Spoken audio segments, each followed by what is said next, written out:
तो दी आज ज़्यादातर बर्ड्स आई व्यू पे ही रहना है ना? Yes, but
I'll see you after the game.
ऊपर करना है, नीचे करना है?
It's time for Fast and Furious Chess as we are all ready for the Tata Steel Chess India Blitz, which is about to begin at the Dhono Dhanyo Auditorium. And if you are a fan of speed, accuracy, thrills, the big blunders, we're going to get to see all of it. Sahaj, are you pumped for this one?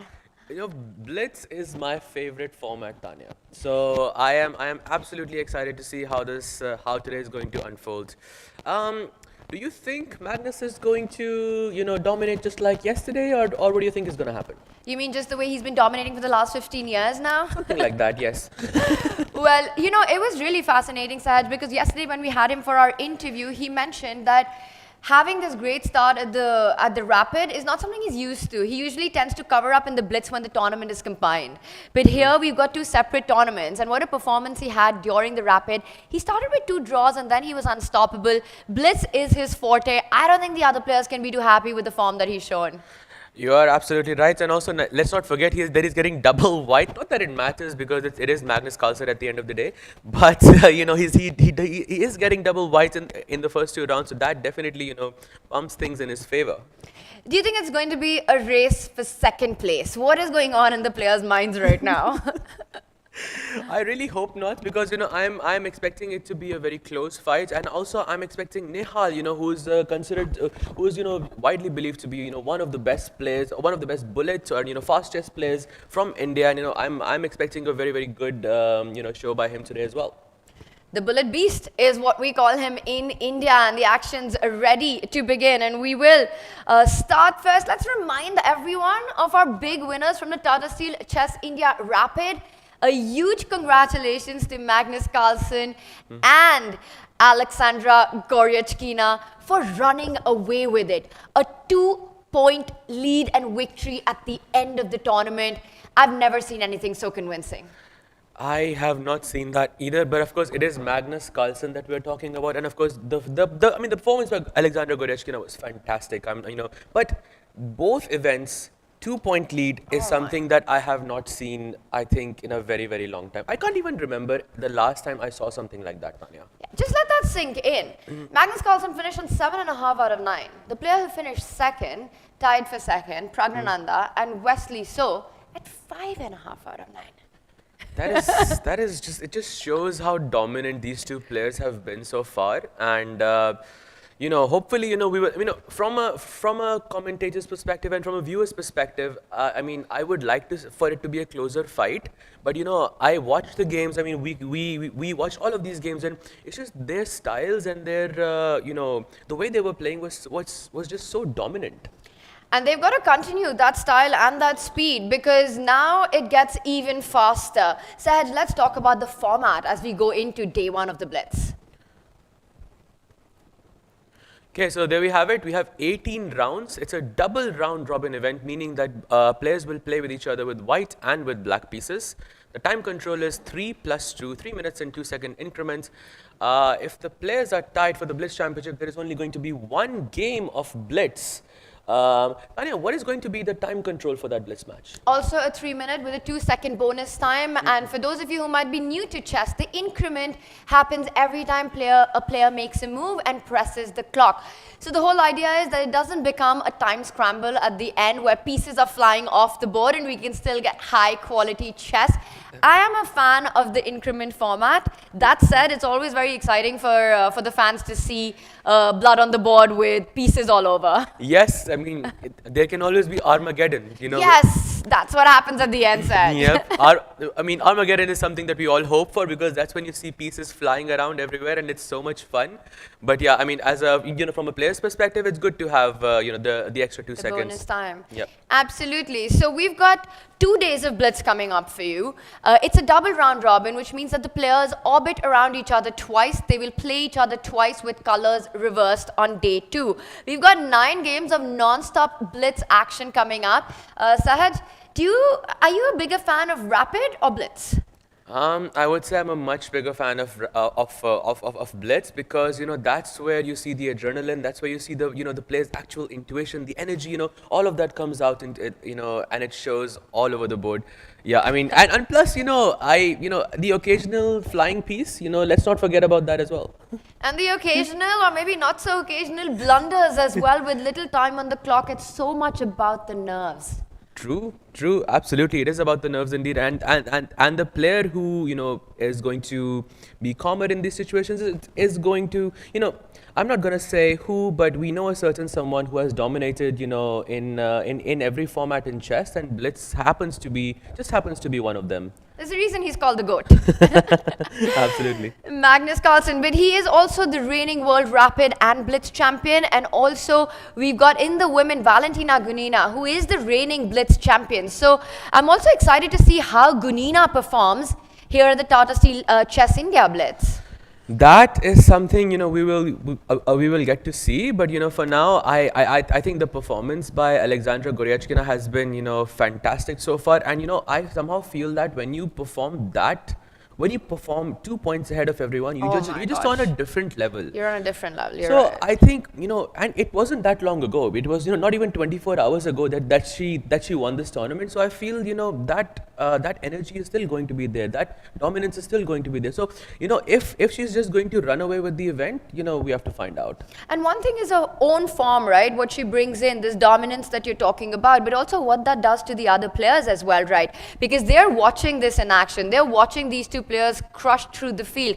But that said, the Blitz is a completely different animal. It's a completely different beast. Anything can happen with such little time on the clock. Just thinking about it, I'm getting the goosebumps. And let's bring up our pairings, Sahaj, because the day we start with Match 1, round 1, this is what we have in our open section. Magnus Carlsen will be playing against SL Narayanan. We've got Pragg versus Vidit. Wesley takes on Arjun, and Wesley spoke so much about Arjun yesterday when he had joined us in the studio. We've got Nodirbek against Daniel, Vincent versus Nihal. Which one are you most excited about? I would say Magnus versus SL because SL is, I believe this is his first time playing this event, and I would like to see how he pairs with the goats of chess. I mean, in the rapid section, I believe he made a draw against Magnus Carlsen. Oh, he lost that match? He lost that match, and you remember it was this positional masterpiece that Magnus played out with the black pieces. Right. Magnus did draw with Pragg and Nihal, 2 other Indians, right. But SL was one of those games where you could just see Magnus's class is from another planet. True. And besides this match, I would also like to see how Nihal fares up because we see him dominating the faster formats of chess all the time, and we'll get to see it in action, and I'm really excited to see how he pairs in this event. I agree with that. I think Nihal had a disappointing event in the Rapid and he really wants to make a mark in the Blitz. It is his forte. Lots of exciting chess to look forward to. 9 rounds of Blitz. It's day 1 here at the Dhono Dhanyo Auditorium. And these are the matches in our Tata Steel Chess India women. The excitement continues and my eyes are on that very first matchups ahead. Oh, Goryachkina, you know, who has just won the Rapid section, and Humpy G, who is the former women's world champion. That is definitely a match to watch out for indeed. But also, I would like to draw your attention to Vantika versus Vaishali, because I feel that's the all-Indian matchup. You know, your teammates, you know, who won the Olympic gold medal. I mean, you know, having to play each other in the first round itself, I think is a big thing. And I believe whoever, you know, gets the better of each other will have a better tournament. You know, they'll have better form, and, you know, I think that reflects their performance in the overall event. I'm just glad I'm sitting next to you right now, because playing alongside them is definitely more stressful than commentating on their games. I think I'm going to enjoy this because I can just relax and enjoy the action while they'll be dueling it out with each other, Vantika and Vaishali, and also Valentina Gunina, the reigning women world blitz champion, against Harika. Harika is also a very strong stalwart when it comes to faster formats. Wow, that will be an exciting match indeed. You know, Harika versus Valentina. Also, let's not forget Katrina Lagno versus Divya Deshmukh. Divya just became 2500, and, you know, I think she has yet to show, you know, how she is going to whether she is, you know, at the same level in the classical format. But I feel personally that, you know, she's right up there with everyone else. I completely agree with you. And I also want to draw attention to Nana Zagnidze, who was having such a great run in the Rapid, but then she had this heartbreaking loss to Gunina and wasn't really able to recover after that. She's up against Chess Queen, and our first player is a queen herself. She's Harika Dronavali. She's ready to go. She's the first to arrive. Center stage right now. Sahaj, what do you think is going on in her mind? Oh, I think she's ready for the battle. Yeah, I mean, when you play Blitz, Tanya, I'm sure you've played so many Blitz events in your life. I mean, so have I. But, you know, you've played way more than me. But I'm sure when you play Blitz, nothing goes in your mind. It's just let's just get this party started. You know. And the one player who did get the party started in the Rapid, Aleksandra Goryachkina, she ran away, winning the field with a 2-point margin. Is the second player to arrive, and one by one, it's interesting how the women players are coming in first, and we might even have Magnus Carlsen pull off a Magnus where he arrives 2.5 minutes late for a Blitz game. Oh no, please no. If that happens, I mean that happens, I believe, once in the Rapid match as well against Wesley So. So, you know, it's not new for Magnus to do that, but wow, 2.5 minutes is yeah, that's going to be a statement indeed. It's a statement he's made before, so let's point that out to everyone at the World Blitz Championship. You know, the guy's got 3 minutes on the clock. He comes with 30 seconds left and goes on to crush his 2600 plus opponent. Right now, but Magnus is in the building. I did see him when I walked out. The players did arrive one by one. They all come together, so that's really nice as well. And, you know, Sahaj, it's so amazing to watch the fans here because they are just waiting. It's pretty hot outside, but they're sitting in the sun and waiting for a long time just to get a glimpse of the players arriving. That is very, very exciting indeed. You know, Kolkata, as you said, is the city of joy. You know, it's the city that gets the most love when it comes to chess. I mean, it's exciting indeed. It's always a beautiful thing to watch, and a few moments from liftoff of our first matchup. So we'll try and keep everyone on pace with as many games as we can, but it's always a challenge, you know, in Blitz to be able to cover all the games and give all of them the love that they deserve, but we'll do our best. And is Wesley the first player in the men's section to arrive? He was so much fun to have in the studio yesterday. Yes, he had this energy about him. You know, it was very, very fun indeed. And, you know, it's the first time that I've spoken with Wesley, and, you know, he's such a nice, calm person. It's a lot like, you know, they say chess imitates life. And Wesley, so you say he's calm, and we see him play solid, easy positions. So maybe there's some truth to that. And there in the crowd, I did see the tournament director, Jeroen Vandenberg. He's also the tournament director of Tata Steel Chess. He's right there up front. Oh, there he is. He's one of the spectators. Of course, he's enjoying the matches himself. You know, that's what happens when you have Blitz with, you know, with the best players in the world. So it's going to be a fun match indeed. And we see the audience, they're trickling in as well. And Vidit Gujarati there has arrived. Now, Vidit had a disappointing start here at the Rapid. So I think he definitely wants to switch things around. But the good news for Vidit is that Sahaj, he ended the final round on a high note. He got that win in. And that's so important for the momentum. And there we see Vidit go into his meditation mode. You know, do you think, Tanya, that meditation helps when you have to play fast chess? What do you think about that? 100%, because Blitz is so much about your nerves and keeping calm in high pressure situation and bringing out your best when the clock is ticking low. That is the biggest challenge. And the best thing about these world's elite is that their quality of chess still remains so high with little time on the clock. That's what separates them from the rest of the players. But did you catch that video of Vidit meditating before the game, and he was playing against Daniel Dubov, Yes. and Dubov was a complete troll on him? Yes, both of them were meditating at the same time. I've and you never know, seen Dubov meditate before that, Saj. Either have I. It was very funny, yes. Oh, there we have it, Pragg versus Vidit. By the way, Pragg and the team went to play, they went to play badminton last night for, it was about 5 or 6 players, just to get some exercise before, the big matchups tonight. I think that's, that definitely does help when it comes to fast chess. It's a great idea. In fact, I was invited to that badminton session, but I was so exhausted after our commentary that I just wanted to eat food and pass out. But look at the kind of energy the players have, and it's so important to kind of get your mind off the chess you've played so that you can zone into this next tournament. And there he is, the world #1 has arrived in the arena. There's an aura about Magnus Carlsen when he enters. That is indeed true because, yesterday we were sitting next to him, and that's my first time sitting next to Magnus Carlsen, and I could feel the aura. I could feel that energy, about him. It's just something else. And we are about to have the ceremonial moves very soon, as we see our honorable guests are on the Magnus Carlsen versus SL Narayanan board. Magnus there adjusting his pieces. Tanya. He will start with white. Yes, Saj. Tanya, which move would you say is the ceremonial move? I think there's so much pressure when you're making one on Magnus's board, so it has to be a center pawn move, and I think it is. Is it E4? Was that the move? He puts it back, so I think we're not going to see the king's pawn opening. You don't think so? We've seen Magnus do this so many times where he trolls his opponent, when there's a ceremonial move, he just leaves that on the board and presses the clock. Says, I'm not taking that back, someone's just helped me made my first move. Okay, so king's pawn opening not happening on Magnus's board. So what do you think is going to happen? Not b3 for sure. Knowing it's Magnus, he's done it many times. I wouldn't be surprised at this point. Magnus and I have played once, and he played knight a3 against me. Ooh.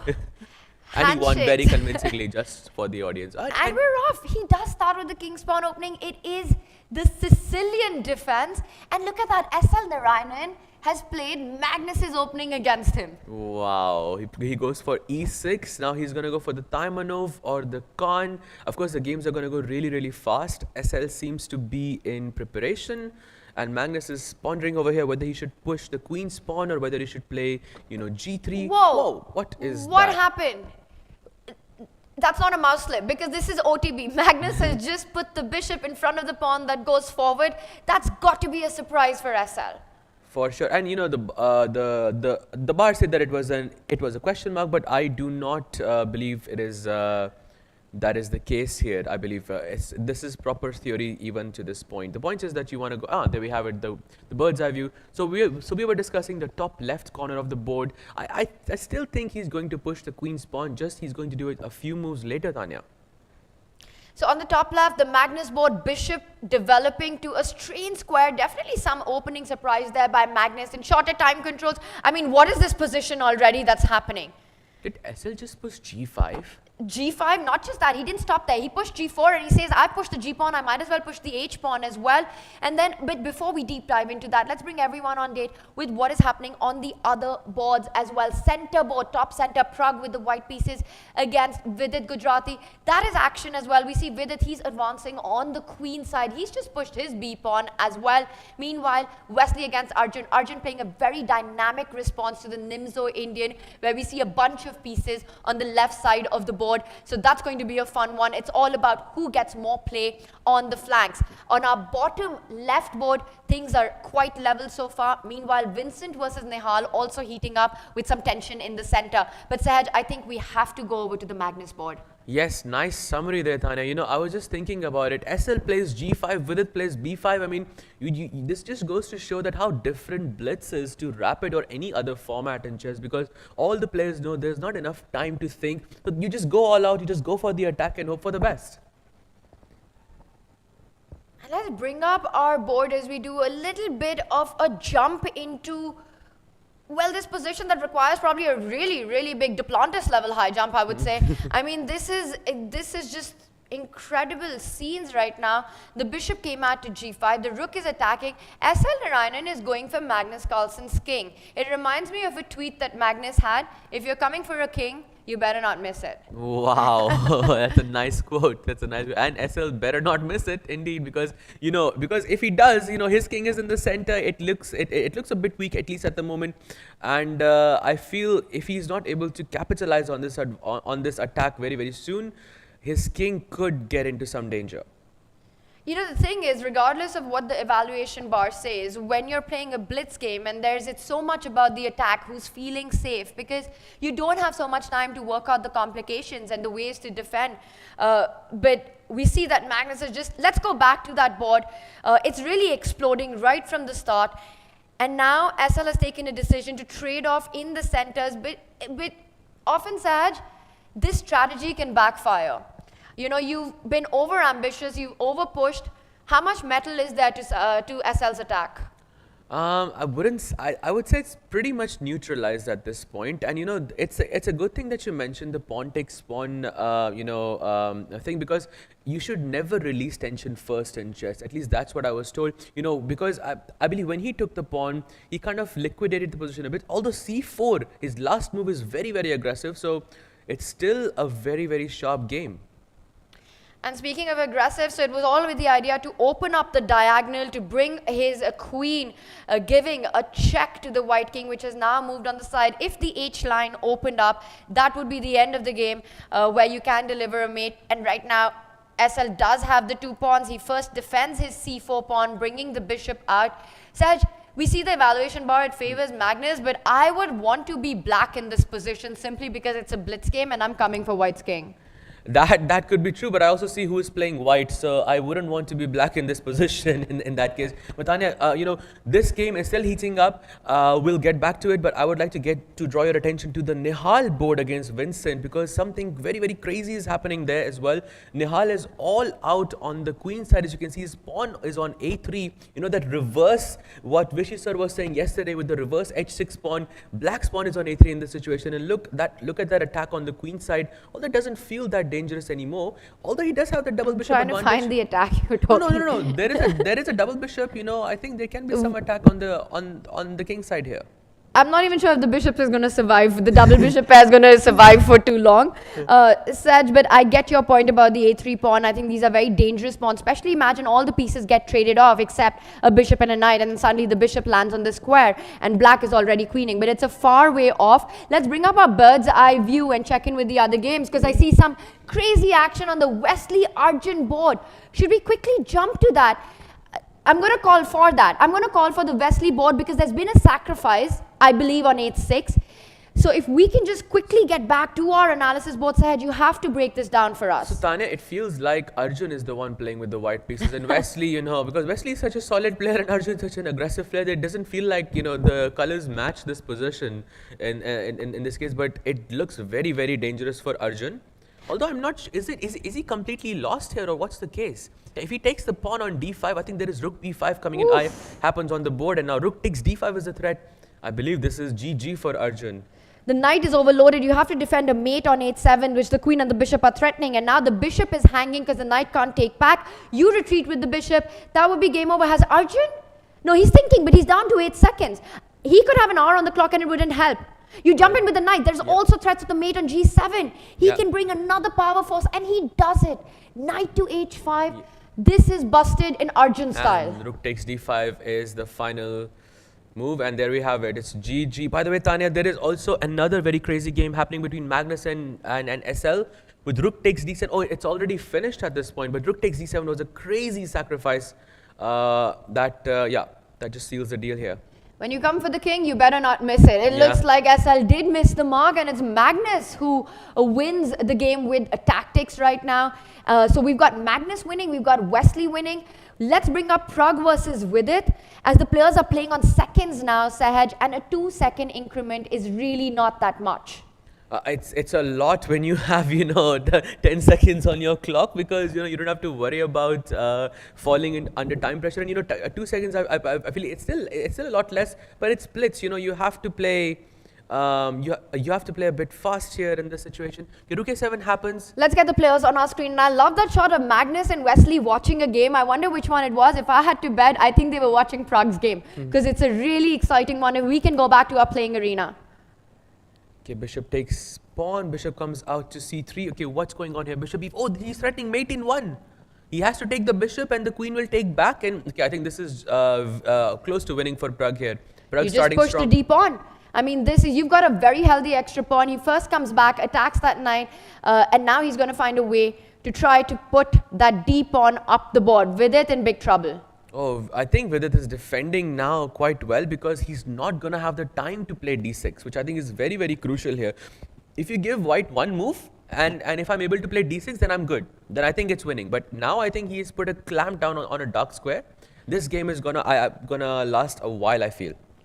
And they've got seconds, right? And they're used to that 10-second increment from the rapid portion, and now it's not that much time. He attacks the rook right now. Defends it. Vidit's really holding this very well. He's trying to make sure that white doesn't get the d pawn up the board while trading pieces. By the way, both players playing under 5 seconds. I mean, the nerves are kicking in already, and it's just round 1, Tanya. He's going to push his pawns at some point. At some point, I think the kingside pawns are going to start marching up the board. But look at the blockade that Vidit has set up with his queen and the knight. Now the knight will take the square the queen has vacated. True, and it is an outpost. The knight should be on the outpost, which is very, very good. It's the best blockader in the world. Yep, that is true. And also, I don't think Pragg is winning this anymore. If Pragg overpresses here, it could be Vidit who ends up getting the better of it. But of course, it's too soon to say that. It's Blitz. Anything is possible. Down a pawn, if Pragg was to lose this, I would be absolutely shocked. But yes, we've seen bigger shockers happen. And look at that. Vidit has just established complete control over the d pawn, not allowing it to move forward. So how does Pragg make progress?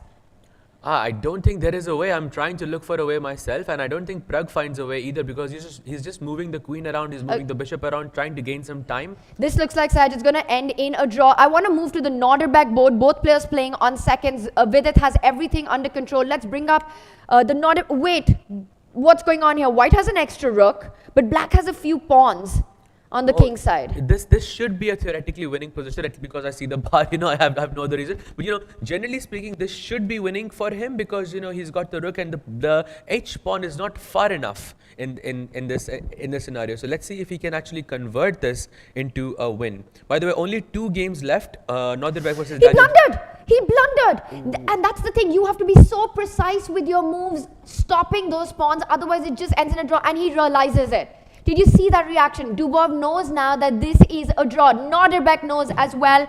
And he has messed this up. But it was so difficult to find the right move with seconds on the clock.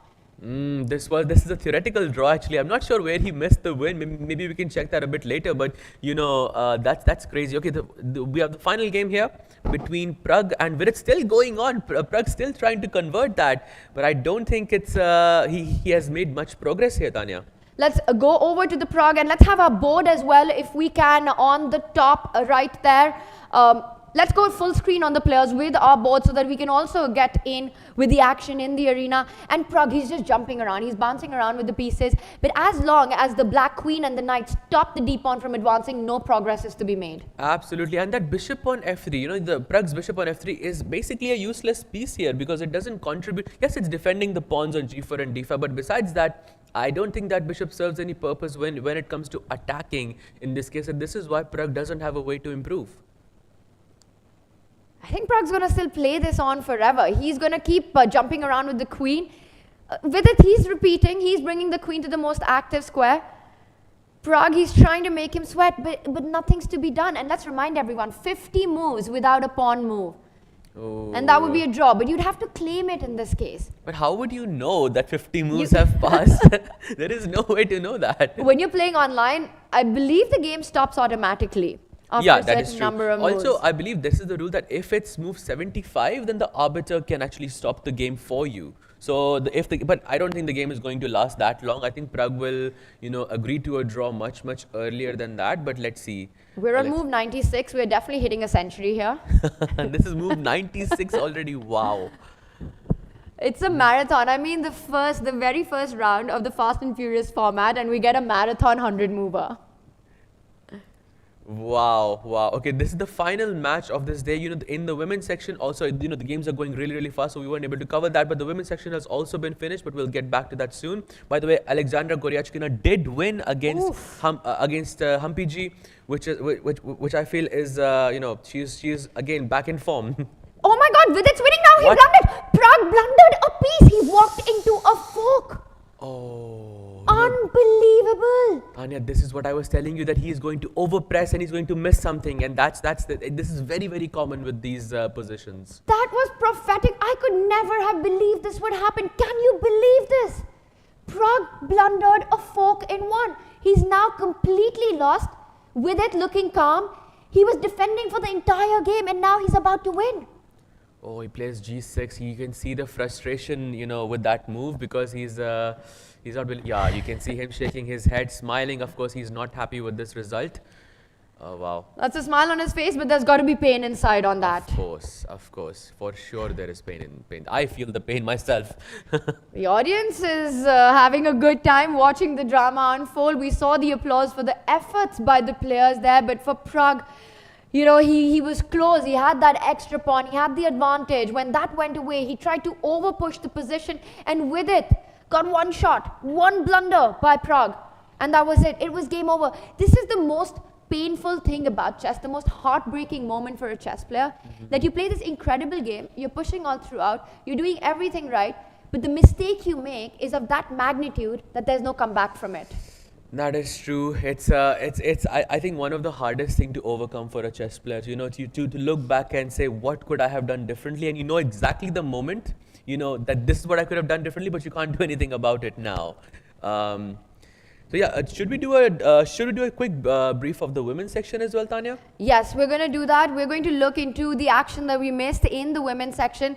And Sahaj, I'm going to ask you to take us through that. Which game do you want to look at? We've got about 3 minutes before round 2 starts. I think we have to do Goryachkina versus Humpy, because she's the one who was leading. Who won the rapid section with 2 points lead, and now she has won the Blitz as well. I mean, she's in form. Let's do it. Let's take us through the action quickly, Saj. So we've got e45, knight comes out, bishop. Oh, that's Spanish. Okay, it's still mainstream theory. Let's go a bit faster here, because I think it's still mainstream theory. Where was the key moment here? Okay, takes, queen pawn comes to d5. You take it. Yeah, I think we're still in mainstream theory here, Tanya. I think very mainstream, though, Tanya, I would say. I think I've seen one of your own games in this opening, if I'm not mistaken. Probably a very long time ago, but opposite side castling, which means it's going to be a race to each other's king. We see a trade now. If white would have recaptured in the last move, black would have won the pawn. So first, she pins, Alexandra pins to win the piece back, and it just feels that Alexandra's pieces are better placed. The rook's in the center, more activity for white's pieces.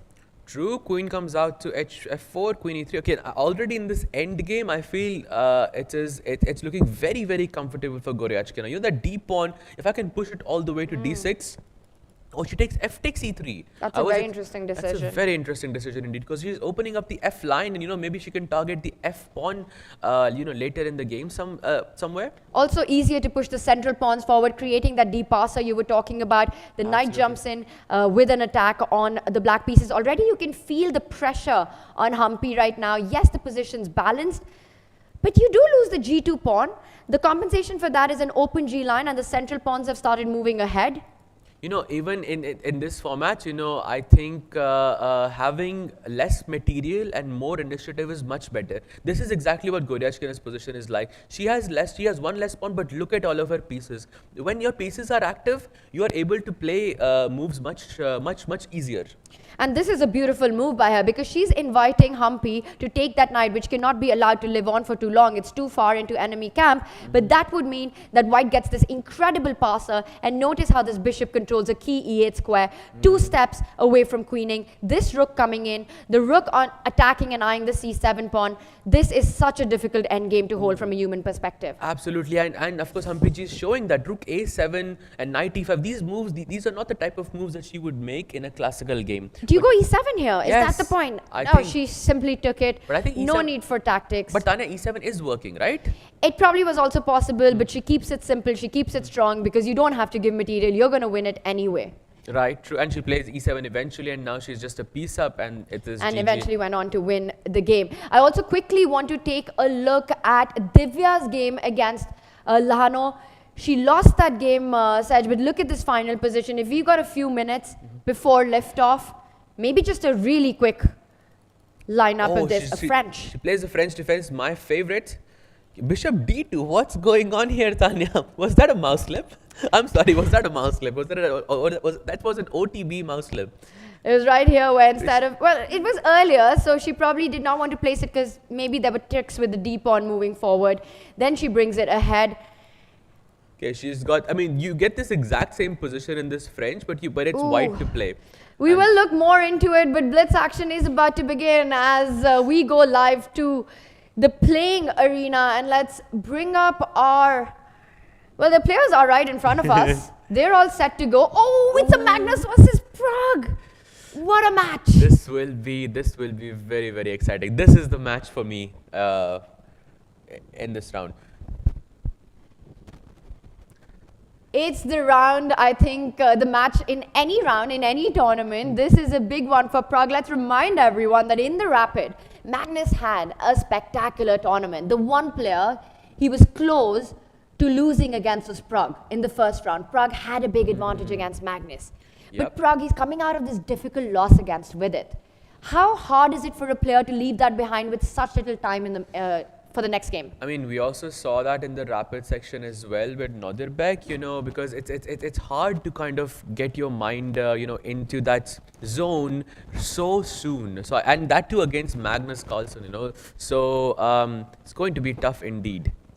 And once again, we see our auditorium. It's packed with people. If you're in Kolkata, we've still got 8 big rounds coming up. Get yourself here. You don't want to miss the action live, watching the best in the world here at the Dhono Dhanyo Auditorium. And Sahaj, we've had liftoff on all our boards.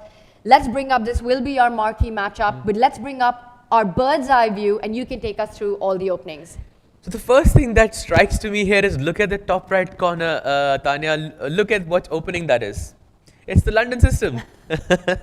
We've got the London system and we've got a quick 20... plug-in, Saj. Quick plug-in. What's coming out? We've got the 2800 player, the most recent entry, the 2800 player, going for the London system, approved by Vishy sir as well. So I'm very, very excited for that and, hoping the best for Arjun there.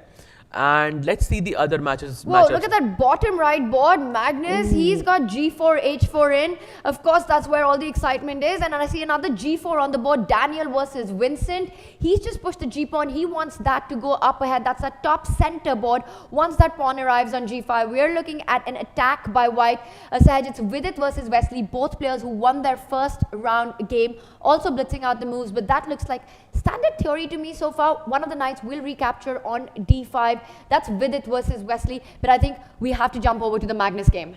Yep, let's do that. Let's go to the Magnus game. Also, I really want to check out the Daniel Dubov game as well because that G4 move was absolutely insane to me. What's going on with Magnus's board? It's just fire everywhere. I feel today because it's the fastest format and people just go all out here and this is why I love Blitz. It's fiery, it's feisty, and let's go to the Daniel Dubov board. I'm going to do a quick jump onto that. You caught my attention by talking about the G-pawn, and let's bring up our analysis board so we can get a clearer look at what is on Daniel's mind right now. as we see that queen trades have been offered. That's the top center board. If we can switch to our analysis board. So he is offering a queen trade when we have this attack on the king side. That makes sense to me, but of course Dubov should not be accepting this, right? He should go queen h4, queen g4, somewhere. He should just move the queen somewhere. Just keep the queens on the board and the attack will come on its own. Oh, there is queen g6 as well. Okay, he goes for queen g4. I see. Yes, just avoiding any tactics on this f3 knight, defending that, but more importantly, eyeing that king. And now there's a lot of tension on the pawn here. We'll jump back to this. Dubov's definitely putting the pressure, but I also want to check in with the Vidit Gujarati Wesley board. I bought that up for us. I don't want to stick too long on this because it's still very balanced position, Sahaj. Should we move to the Magnus Pragg? Yes, let's do that. Also, just to mention, Vidit is now 2 out of 2. He's won the last round of Rapid, and then he won the first round of Blitz as well. So I'm very happy for him. I was just thinking, did I just miss a round of Blitz? What happened there? And that's exactly what you need, right? You want a bit of a streak to make a comeback in a tournament. One win is not enough. You need the confidence, and also for Vidit to believe that he was lost in the last game. He fought back. He kept the resilience. And then he was completely in control, and he's the one who won it in the end. Not all wins are equal, and that one's a special one. It's a special one indeed. Okay, we have Magnus versus Pragg here. And I see the arrow says we have to go castle in this position, but I would never castle here because you see the pawn on g5, you see the pawn on h4, and you see all of this attack with f4, f5 coming in. Yeah, that seems way more natural to me to go on the long side, but somehow that was not the best move in this position. I somehow like Magnus's chances here a lot more here, Tanya. This is why I absolutely hate the computer sometimes, because it says moves like short castle. Yes, walk into an attack. Why not? Nobody's ever going to do that. This is so much more of a human approach. Like you said, the h pawn, the g pawn, the f pawn is about to move ahead as well. Right now, bishop h3 has been played. I'm expecting the f pawn to move forward. Sahaj, what catches your attention? I think the game between Dubov and Vincent is heating up even more. It has quieted down just a little bit, but I think all the pieces in Vincent's position are on the original square, and it does not look pretty. And I feel like he is going to be in a very, very good. Also, d5 has happened on the board. Tanya, let's move on to Dubov's game to see what's going on there. d5. Well, so you're pointing out that Vincent Kayama is getting all set up for the next game. Yeah, basically. That's one way to say it. Okay, so d5 happens on the board, and I think this looks really, really good for Dubov, Tanya, I feel. I really like this last move, and just ignore that cross because Dubov is asking some big question. This pawn is a key defender to the b5 pawn. If you were to trade, white picks it up, hits the rook, you end up losing material, and it forces Vincent to think when he's already down to 40 seconds. Saj, Dubov looks like he's in driver's seat right now. What is he going to do? Does he take the bishop? Does he take the pawn? They both seem super bad to me in this position. So I'm not sure if I don't want to be Vincent here in this situation. Vincent in big trouble, and it looks like Pragg is in big trouble in his game as well, as we head back to that to our Magnus versus Pragg matchup right now. Yes, Pragg did get his king to safety on the left side of the board, but look at Magnus's pawns on the other flank. They are all marching up. There's a weakness on g4 as well. f5 coming in at the right moment. The last move by Pragg has been a rook lift, defending itself from the attack. Tanya, look at that rook on h7. That rook is completely out of place, right? That's the biggest problem. It's the biggest problem in this whole position. That bishop on f6, Magnus's bishop is so powerful in this position, and it just feels like it's dominating the whole position. And I just realized that on top of everything, Magnus also has an extra pawn. Or is not anymore because the f4 pawn has been picked up. But she will pick up the g4 pawn, and I think you're right. I think you're right in saying that. Also, Tanya, I would just like to draw your attention very, very fast to the game between Goryachkina and Nana. They are the ones playing each other, and Goryachkina is in some trouble in this position. If you can quickly have that board just for a second. Saj, I have a feeling that we might be reaching the conclusion of this one. So should we just wait for this? Because it's just 2 seconds. It's 2 seconds for Pragg. And then we go to the Goryachkina board immediately, and that's it. We get a resignation. Magnus Carlsen, he's storming through, and the whole point is, what a beautiful tactic. I'm going to show this really quick. Magnus sacrificing the rook. You take that rook. That's a brilliancy because he's not going to stop there. He's going to sacrifice the bishop as well. If we can have our board up to show that last final finish really quickly. And right there, bishop e5 would have meant queen takes bishop, knight d7, and you end up losing the queen on the spot. Magnus with a fantastic tactic to wrap up a brilliant game. Saj, you wanted to go over to Goryachkina's board. I'm going to quickly bring that up. She's on 1 out of 1. Can she pull off a Magnus again? And Tanya, great point, by the way, to stop and look at that tactic of Magnus's game, because that was a great call. So we could get those final moments of this really nice matchup. And what's going on here? And what's going on the clock? And what's going on the board? I have so many questions. Did she? Okay, surely she did not lose on time. She hasn't flagged. She hasn't flagged. They're still playing.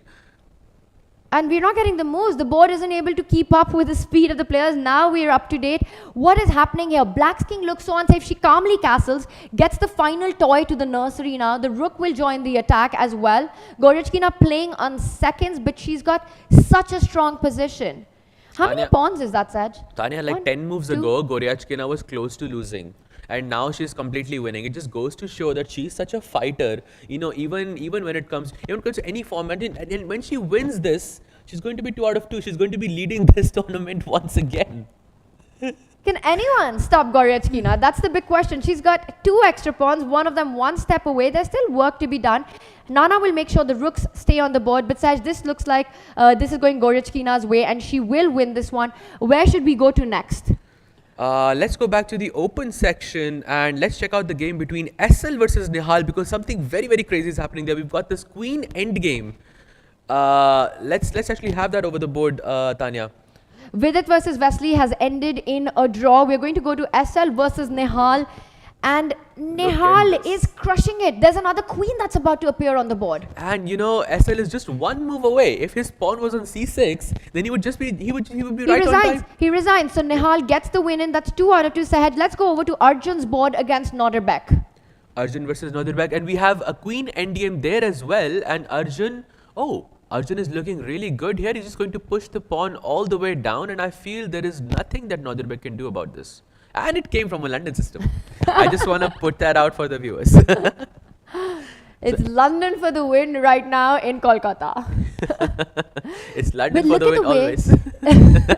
Look at the way Nodirbek is trying to stop that d pawn from moving forward using pins, but I don't think he'll be able to do that for too long.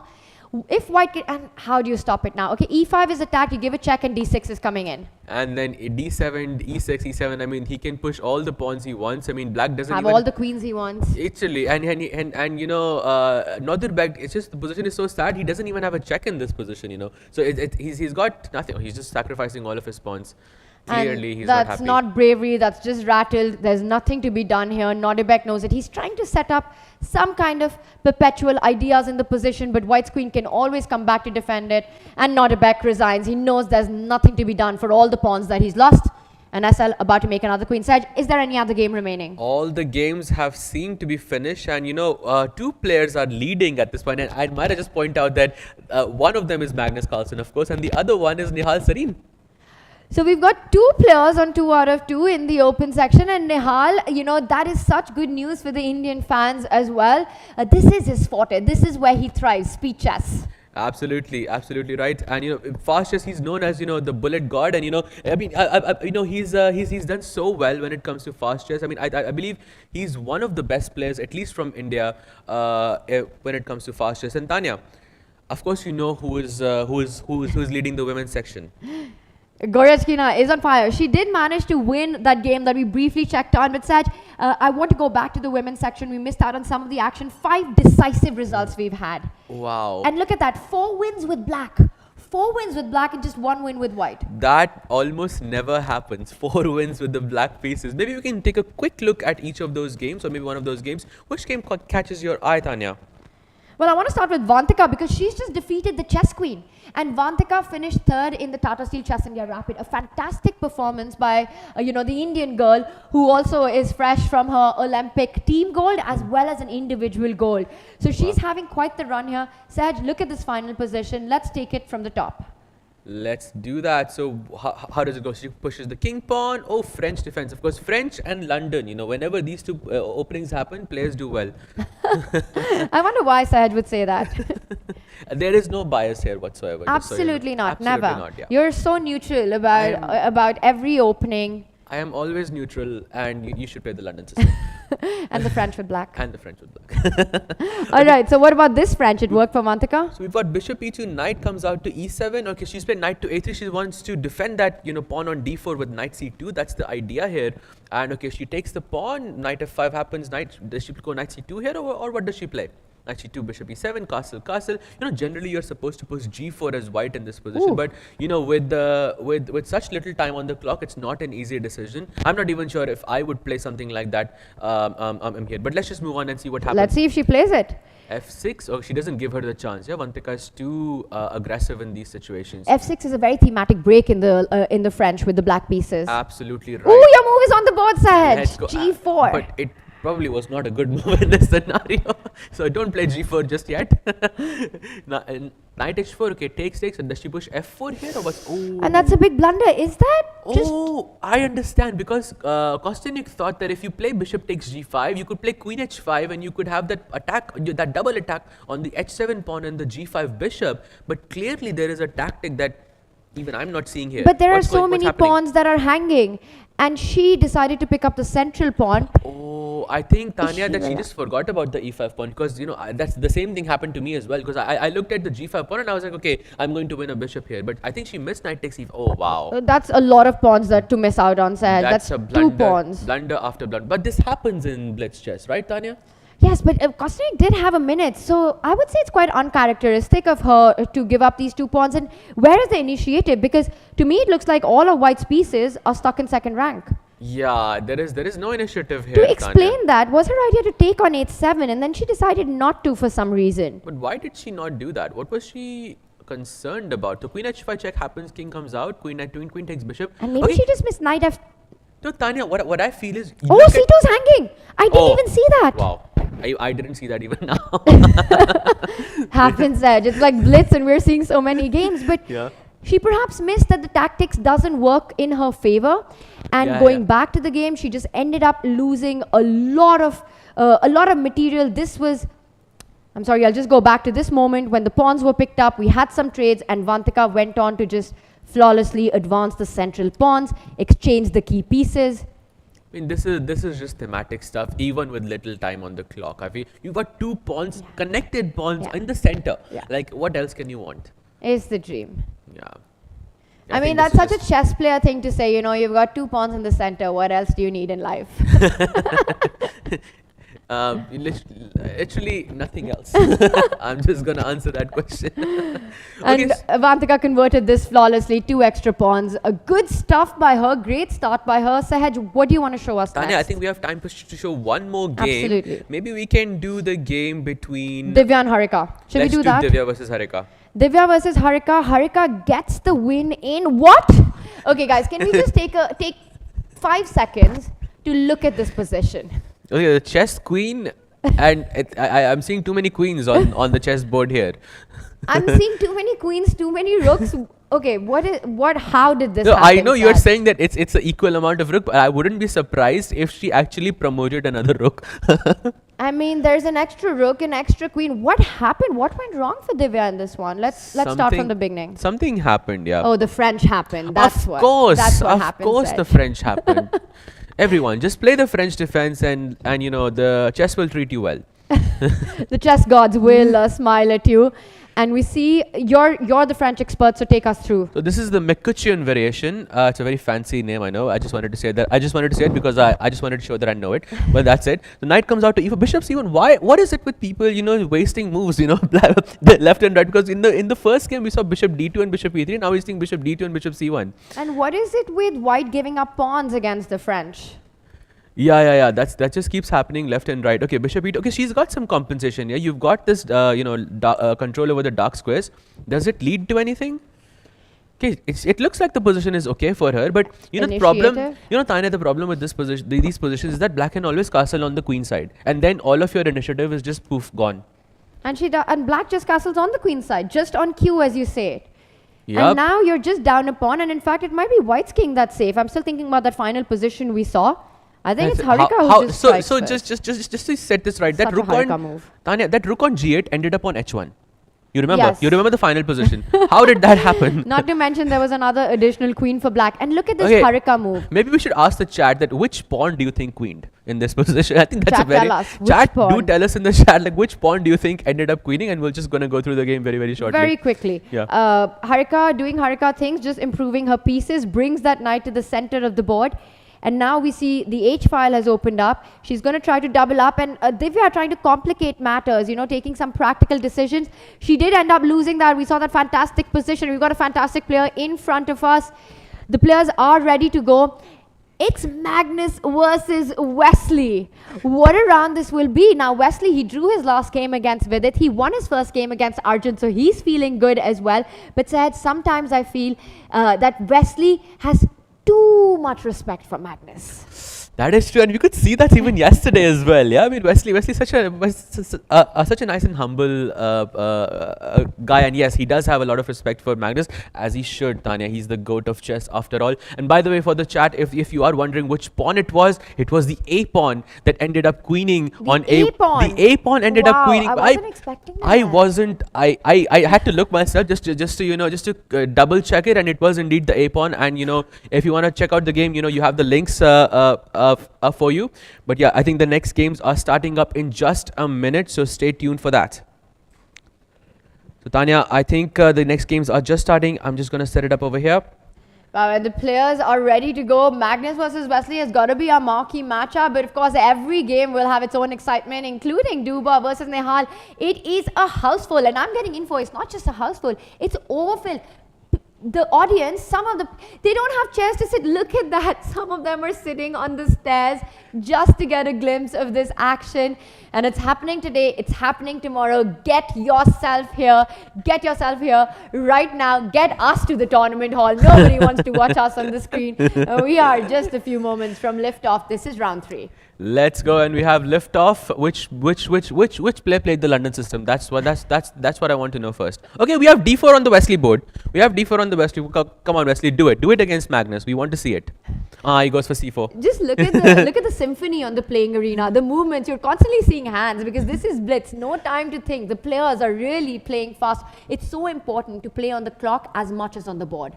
Absolutely right. When it comes to faster time controls, you're absolutely right about that, Tanya. And by the way, can we have the bird's eye view so we can take a quick brief of... By the way, Tanya, look at that board. The bottom right corner between Nehal and Daniel Dubov. He didn't play the London system, but he played the Jobawa London system, which is, you know, we will accept that. We will accept that. I think still we're rooting for Nehal here. Just because of the London thing. Of course. Let's just put that out there. Of course. Any kind of London. But look at that top right board. Let's start with that. Sorry, top left board. It's Pragg versus SL. So it's an all-Indian clash. There's already been a dynamic there. Queenside castling by SL. He's a very attacking, aggressive player. He's opened up the H line. This is going to be a fun one. Our top center board, that's a balanced opening so far. I think it's coming out of a Queen's Gambit declined right there.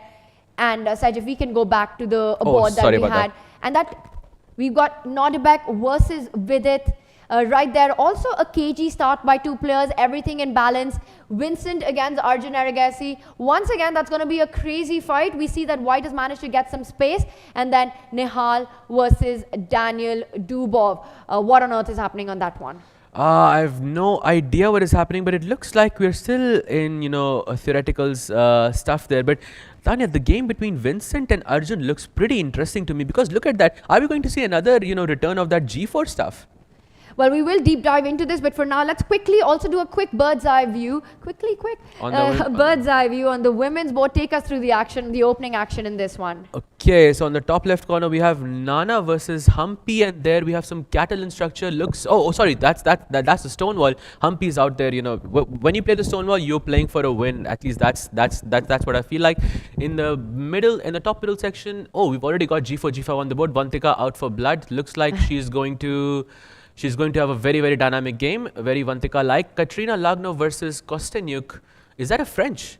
I think that's a French. And okay, I'm going to say that she looks a little bit better to me, Kosteniuk, with the black pieces. And the bottom left corner, I think it's still mainstream theory also, but a bit too soon to say. And the bottom right corner, I'm not sure what's going on there. What do you think about that board, Tanya?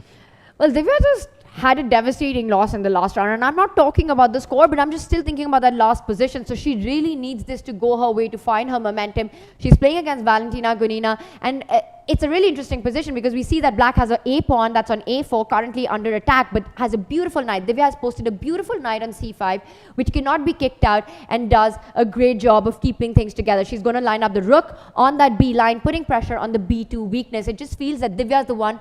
To me, it feels that Divya will get to Valentina's weakness of B2 first before Walia can strike on A4. Absolutely right. I mean, what a nice summary there, Tanya. And I would just like to add one more thing over here. It's that I think Valentina's bishop is slightly worse than Divya's bishop in this situation. I think that gives her an extra thing. Would you like to move back to the open section? Let's do it. Let's switch back and see what are the developments that have happened here. So much catches my attention. You know, there's fire on the board. On the top left, we see Pragg. He's going for it. He's just he strikes in the center with a D pawn moving forward. Said, should we jump to that game right now? The Pragg versus SL? Yes. Let's do it. Let's do it. That looks, D4, ED4, bishop F4 looks really, really interesting to me. Look at those, both of those bishops looking at on the queen side where the black king is. It looks like it could be a bit dangerous for SL. But right now he's a pawn down, but yeah, he's a pawn down at this point, and the knight D5. Wow, that C7 pawn was also under attack. He offers the trade of the bishops, which I think he will go for the trade, but he will not be the one initiating the trade. Maybe he will play something else. What do you think about this position, Tanya? But that D pawn that he just lost was a voluntary sacrifice. He went for it with the idea to get this initiative, to get this counterplay, and I really like this move. You know, when you're under pressure, you try to trade pieces off. So for Pragg, he needs to keep that initiative up. We'll see how this develops, but it's going to be a spicy one. Let's see Wesley versus Magnus Sahej. It started cagey, but it's anything but peaceful right now. This is not peaceful, and this is Wesley again with the white pieces, and he's known to be a solid player, but he's not playing solid in this position at all. G4 is incoming in the next two moves. I'm making a prediction right now. In the next move. G4 is coming in the next move. Prediction time. That's slightly bolder than saying the next few moves. I'll give you that. I would not be surprised if I see G4 on the board. And it looks like we've got a different kind of Wesley who's shown up today. Let's get the players on our screen as well. We've got Pragg and SL right now. That's not Magnus and Wesley, but we will have Magnus and Wesley as well. I think Magnus has got to be feeling the pressure. He can't be happy with the way this opening's gone for him. I think you're 100% right about that. And come on, Wesley, push that G pawn. Come on, let's go G4, G5. We want to see some action here. G for go. Trying to make that work. He doesn't. Long castle. I should have said two moves because I know G4 is coming in the next move. Unless Magnus plays C5.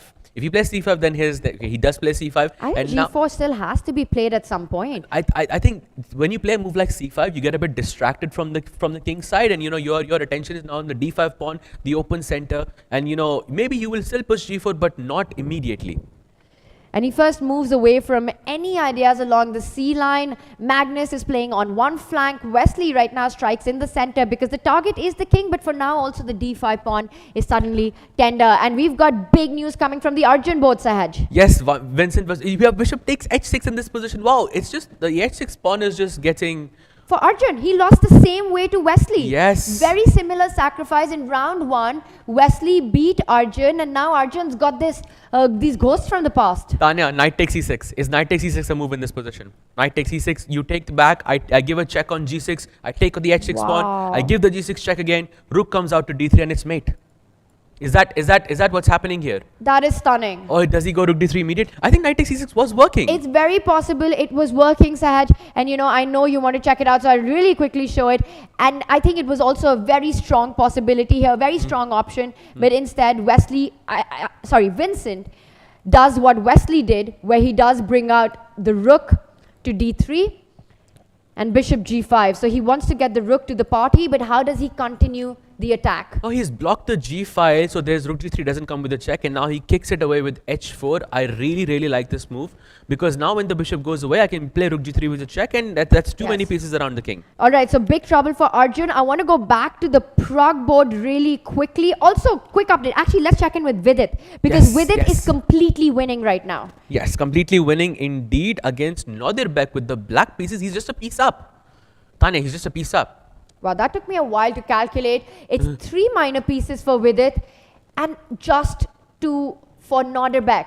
This is over. This game is just. I wonder how is Nodirbek doing so far? So Nodirbek is on half out of 2. It's not been great. He's going to be on half out of 3. Half out of 3, indeed. Because I mean, surely because in the last round also he kept on giving all of those pawns to Arjun, and now also the same thing. I feel like he's not having a good day. With it winning this one completely, I'm going to switch over to the Wesley Magnus board because Wesley has a big advantage. He's up an entire exchange. If we can quickly go over to Wesley versus Magnus, look at that. Wesley's pushing for the win. Oh, will this be Magnus's first defeat in this tournament, Tanya? It definitely looks like it. It might be the closest he's come to it, Saj. This and that Pragg game where he was under trouble, but never material deficit. I think comparatively speaking, this is closer than what Pragg had. This is a definite material advantage. So I feel, it is Magnus we're talking about. Maybe he can still save it. But I want to point out, if everything is traded off and you're left with only rook versus knight, that is a draw. So you need to keep as many pawns and pieces on the board if you're playing for the win. Wesley has snapped up a pawn. There's technique to be shown here. And Magnus, he's doing Magnus things. He has not only the incredible ability to convert winning positions, but also save losing positions. Yep. Turn them around. This is a draw already, Tanya. At the moment, I mean, we're still talking about it, but this position is already a draw because you can just put your knight on g5 and there is no way that white can make any progress. Wesley did mess up somewhere in this position. I don't know where it was. I'm not that fast, but I think this is just a draw, yeah. It does end in a draw. Sometimes Magnus Carlsen just looks like he's unbeatable regardless of what's happening on the board. With it, he is about to win his game. Let's quickly jump over to our other players. Look at that beautiful checkmate that Vidit just had on his board. If you can have that, if we can have the analysis board, you see that bishop d8. That's a beautiful checkmate. If you go knight g5, I can take That's it. It's over. The game is over. Did he just resign? He did. Yes. I don't think he allowed that to come. So with it checkmating, Nodirbek, Pragnananda against SL. Pragg is in big trouble here. Let's go back and bring our players on the screen, please. It's Pragg versus SL. And there we have it. Wow, exchange up here, but there is a lot of pressure on Black's king. Yeah, but I think this is a very comfortable win for SL. This looks a lot more comfortable than what Magnus and Wesley had. Because 6 seconds, I would not. I mean, with the queen and a knight's ahead. Because he's got the extra pawn on g5. He can just push that pawn all the way down. I'm just going to say knights are always tricky, but yes, I understand what you're saying there. Be careful. Queen takes rook is a trick on the board. Tanya, push comes to shove, you can always sack that rook with the, with rook takes c4 in the future of the game. So that's why I feel a bit more comfortable about this. I think he's going to do that soon enough. Okay, queen g4 happens, rook f2 check, and I think this is going to be over soon. I think Pragg's about to get checkmated with the king blocked and stuck in that last rank. Checkmate in 1 being threatened. Queen h1 is a huge threat. And that's it. It arrives on the board and Pragg resigns. We are seeing checkmates on the board at this level. Yeah? We don't see that in the rapid section. And I think all the games in the open section are already finished. Let's move over to the women's section because one more game is left there between Harika and Vaishali. Wow, what a heartbreaking moment for Pragg, and it all comes down to that first game set. Sometimes it's easy to overlook that, but the heartbreak of not converting and then not holding that one and losing to Vidit. He hasn't been able to bounce back, but it's still a long tournament to go. And here we've got, what do we make of the action that we've got on the board? A big material imbalance. That is true, but I think it's a bit hard for Vaishali to convert this, but she will try with everything she has. But I think this is a theoretical draw. It looks like a fortress. It looks like a fortress indeed. And Tanya, one more thing I would just like to point out, Aleksandra Goryachkina has won her game again. So she's 3 out of 3. She's the sole leader of this event, and we know she won the women's section in the rapid, with 2-point lead. And here, she's already leading with 3 out of 3. What is happening? Do we have any other play, even in the men, who's gone on to 3 out of 3 sets? No. She's the only one.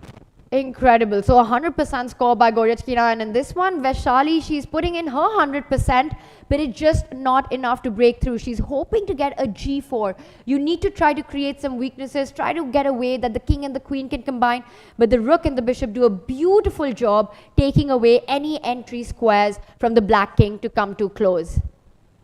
True, and she's still moving the king around, trying to find a way forward, but it feels unlikely. It feels like this is going to be very, very difficult to do in this position. Does she go queen c7 check? Yeah.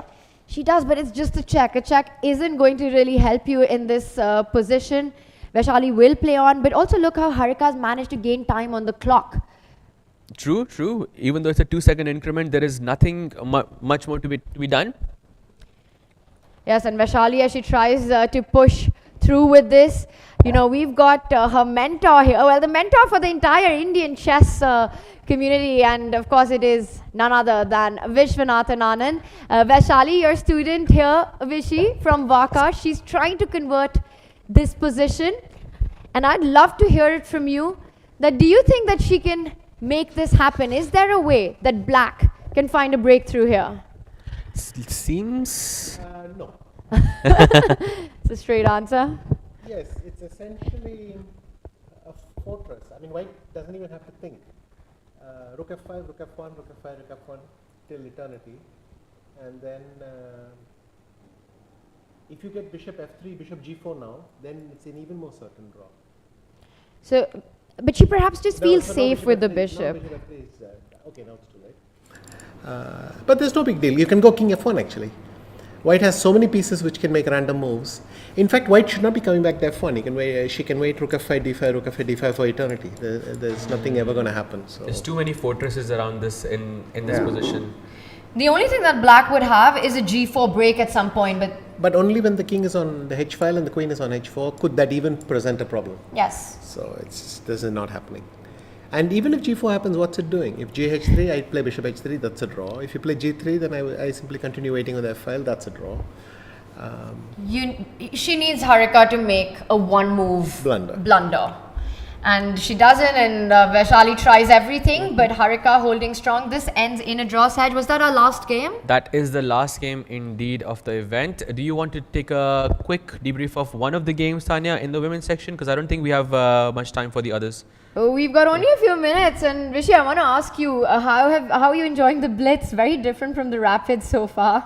Yeah, it goes by in a blur, to be honest. I mean, there are a lot of moments seem interesting, but before you have time to even look at any of them, it seems that already the next round has started, and I mean, you're watching one game, suddenly 2 games, the result is decided, you wonder what happened. But that's kind of the joy of Blitz, trying to follow everything very, very fast. And we're going My God, Kaima didn't lose this. No, it ended At some point in a he looked draw. totally busted. Of course, at the beginning he looked winning as well. So. Yes. We're going to go into round 4, and Blitz is so much about momentum and the form the players are coming in with. Who has been the most impressive for you so far? I mean, I noticed that Nehal started with 2 black wins, but then he went and lost the third. How did Magnus Wesley go? It ended in a draw. And Right. Because Wesley had an extra exchange, but he managed to lose a pawn, and then it was a fortress. with its bounce back. Sorry? With its bounce back. With its bounce back, but generally Magnus is more formidable in Blitz than he is in Rapid, and if this is his Rapid, then that's not a good sign. But for Vidit, it's very good. Yes. Definitely, if he has momentum, he can do some damage, and I think he wants to make amends badly. So, yeah, maybe that is true. Vidit could be dark horse. Yes, because Rapid definitely did not go his way, but he got that last round victory and starts the day on a high note. Saj, is there a game that we should go through? We've got just probably enough time to go through one game with Vishy before next round. Vishy sir, you choose. Which game would you like to see? Maybe we can check the game between Vantika and Goryachkina? Sure. Because she's on 3 out of 3. Yes. The only player to have a perfect score in this event. So should we take a look at that? Yep, there we have it. So, you can go through the. Okay, so we have D4. Sorry. Let's hope this wasn't the London system, sir. Here you go. Well, So what it you got was against the London system? I mean, it's. He loves it's it. No longer. It's no longer. Do you have your He's course got on a it? course. Yes, I love it, sir. This is nice. G4. Can Alright. we have the analysis Okay, we're board on the... Yeah, I think we're going to do that, but we just have to fix a quick technical thing, so we'll come back with it while we take you to the playing arena. Right, and there we have it. The players taking a break.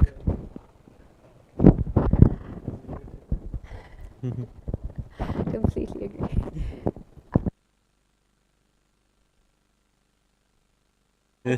here, and hopefully we'll have time. But I see the players are walking in, so might not be able to check in this quick G4 moment you wanted to look at, Anand. Or actually, you know what? Let's do it. Let's bring up our analysis board really quickly and go through, because Goryachkina right now is on 3 out of 3. So we can have our analysis board. We can take you through very quickly the last round. So if we can have the analysis board, so we can take a look at the Goryachkina game, the analysis board.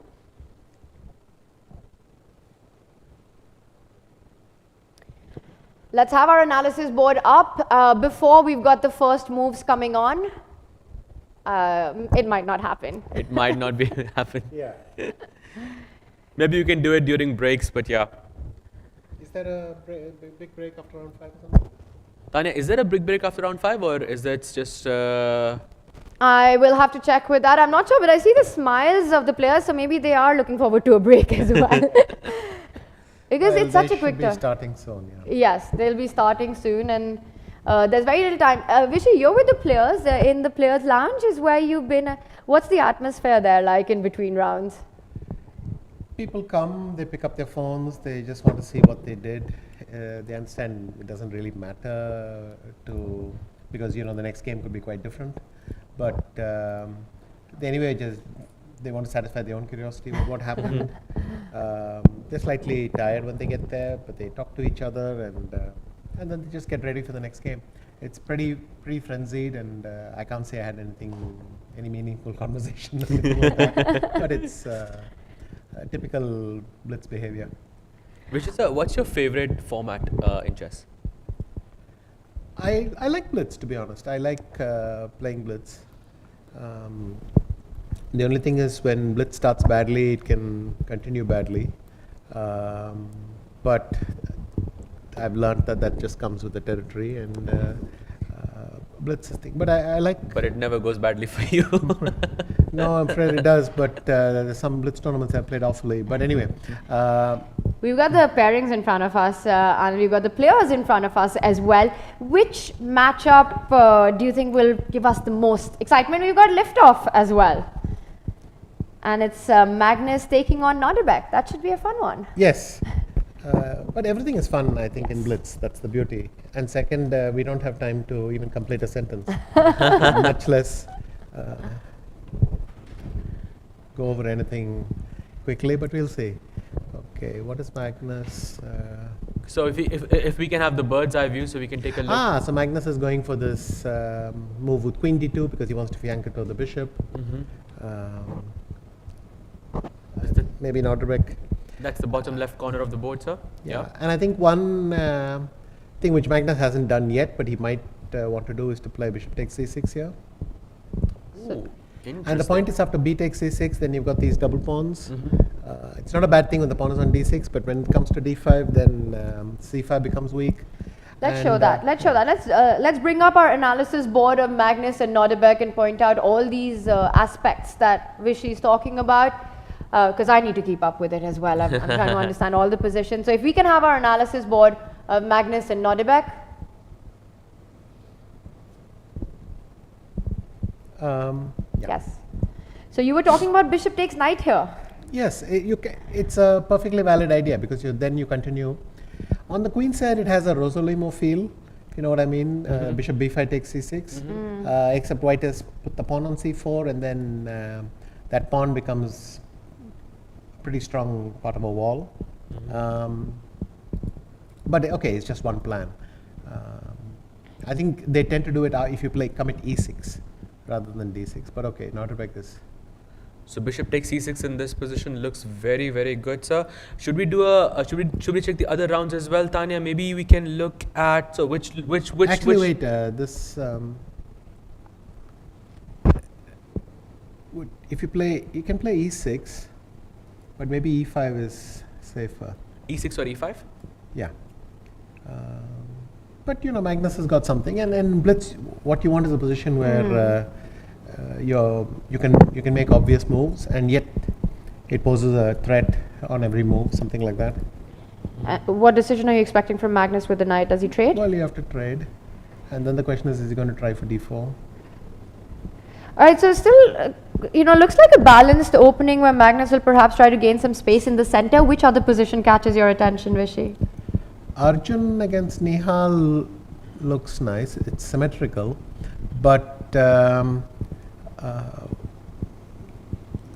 if you take with the bishop, then I'll go queen f3. I mean, let's look at Arjun versus Nihal. I think that looks like a very, very interesting position. In fact, for this, probably queen f3 now with the idea of rook fd1 maybe keeps some small initiative. You've got the open files, you've got the nice bishops. Black should maybe just play queen b6, and yeah, he's gone queen f3. Black might try queen b6, which protects the b7 pawn, so I can play bishop d7 c6 next.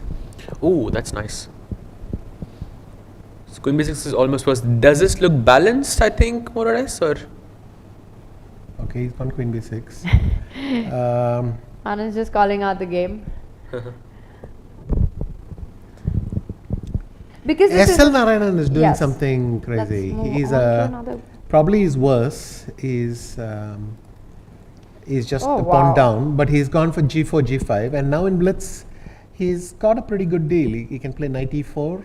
The rook is on the third, ready to go to g3 or h3, and you just put it on f6. And the beauty in Blitz is it doesn't have to be correct. Yeah, exactly. And it's so much about putting pressure on your opponent's king if you can find those opportunities. So Dubov is going to clean up here.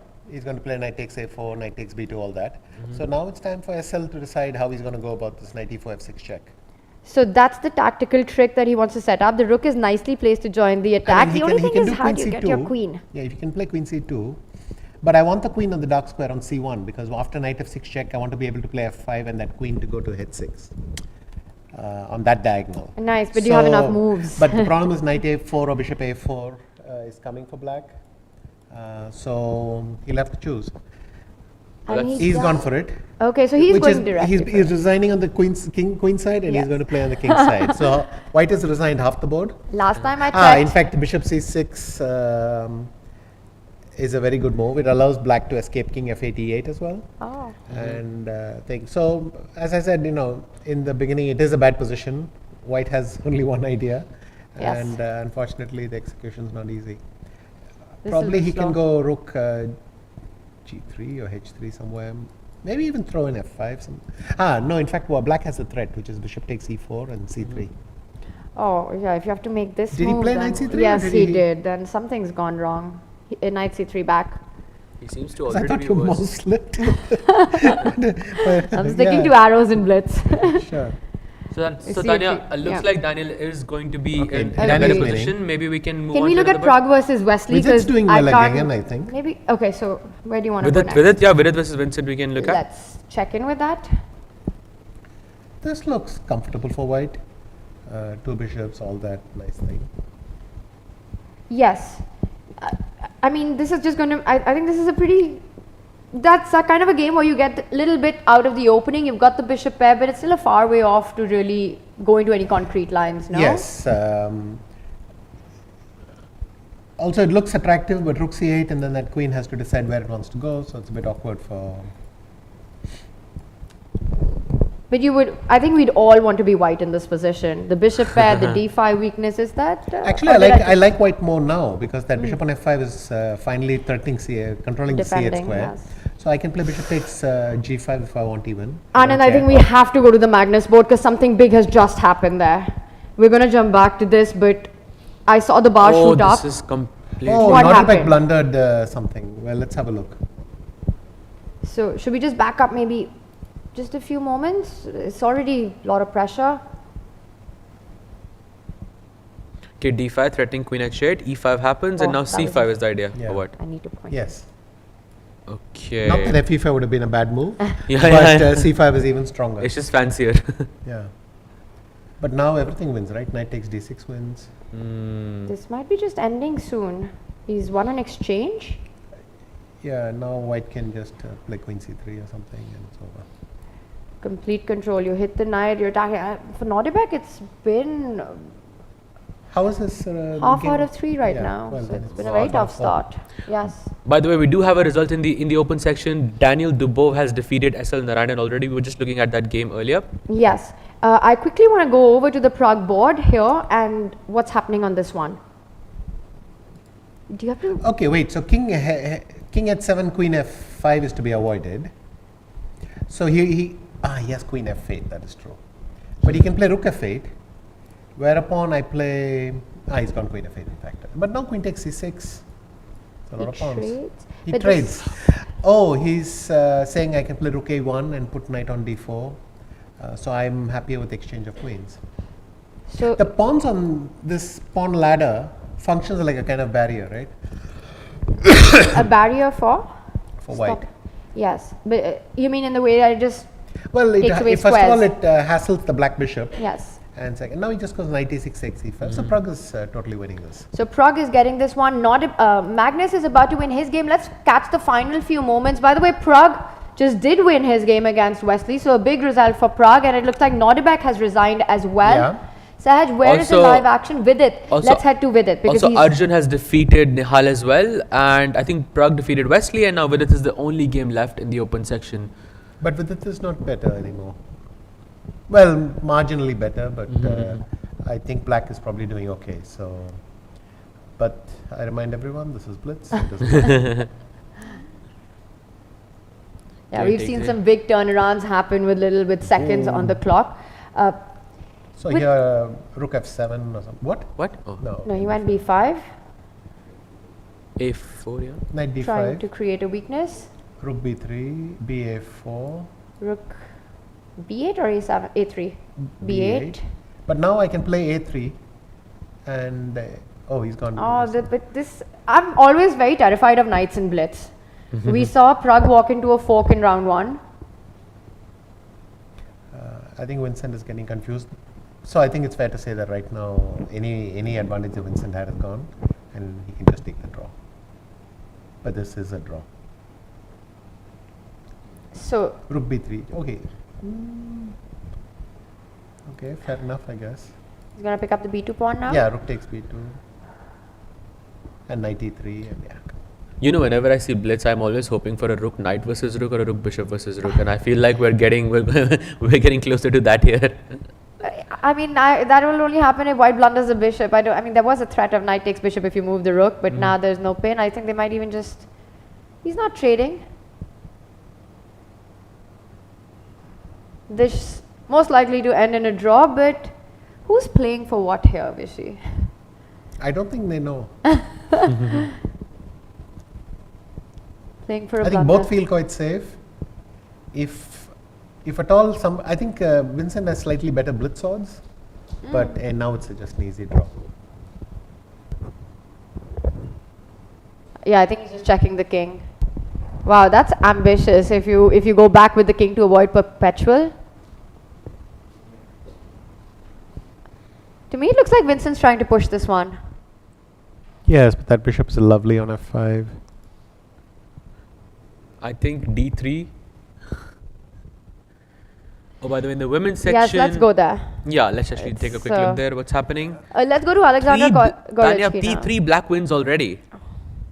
I think I've chosen the least That exciting looks game. like an extra rook, or is there something going on? Yeah, that's an extra rook. Wow, let's go straight to the Divya game because That is an extra rook. Humpy has an extra rook, 2 extra pawns. Why is Divya playing still? And if we can go to our playing hall as well and get the players. Yeah, it is an extra rook on the camera as well. So not a DGT issue. Alright, so this one will end in Humpy's favor. Vantika won against Nana as well. Vantika is playing extremely well. Wow, wait, Goryachkina, I think, lost just now, or? To whom? That's what I'm... To Lano, it's still going on, so no, let's she's still quickly playing, go she's over still playing. there. But this should end in No, a draw. that is a draw. Yeah, Yes. that is a draw. Just don't trade rooks. Just move the rooks left and right, and I think this will be... Okay, rook e5 happens. Let me just check the other board to see if we have a result there.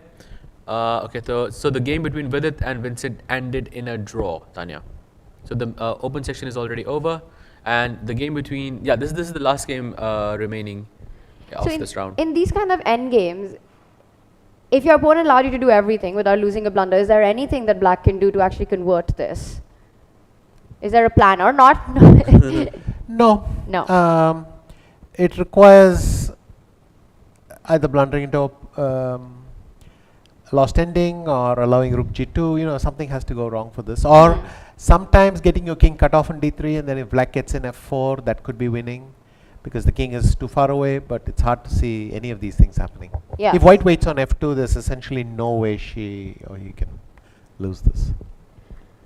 Right, so Saj, And I think they stopped. they so- stopped. They've agreed to a draw in this one. They tried for a long time, but nothing to be done, and that's all our rounds. That's all the rounds. Maybe we can do deep dive on one of the one of the games. I'm really interested in seeing what happens between Humpy G and Divya because at the end there was like a bunch of pieces up, and how did that happen? Yes, we'll just take a look at that, and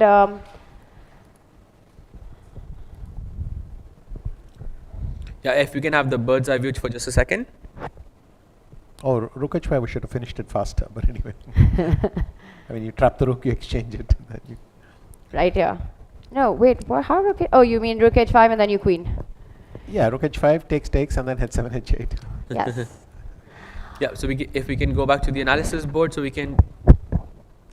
We'll quickly bring that up, and maybe you can just show us where it went wrong for Divya. Sure.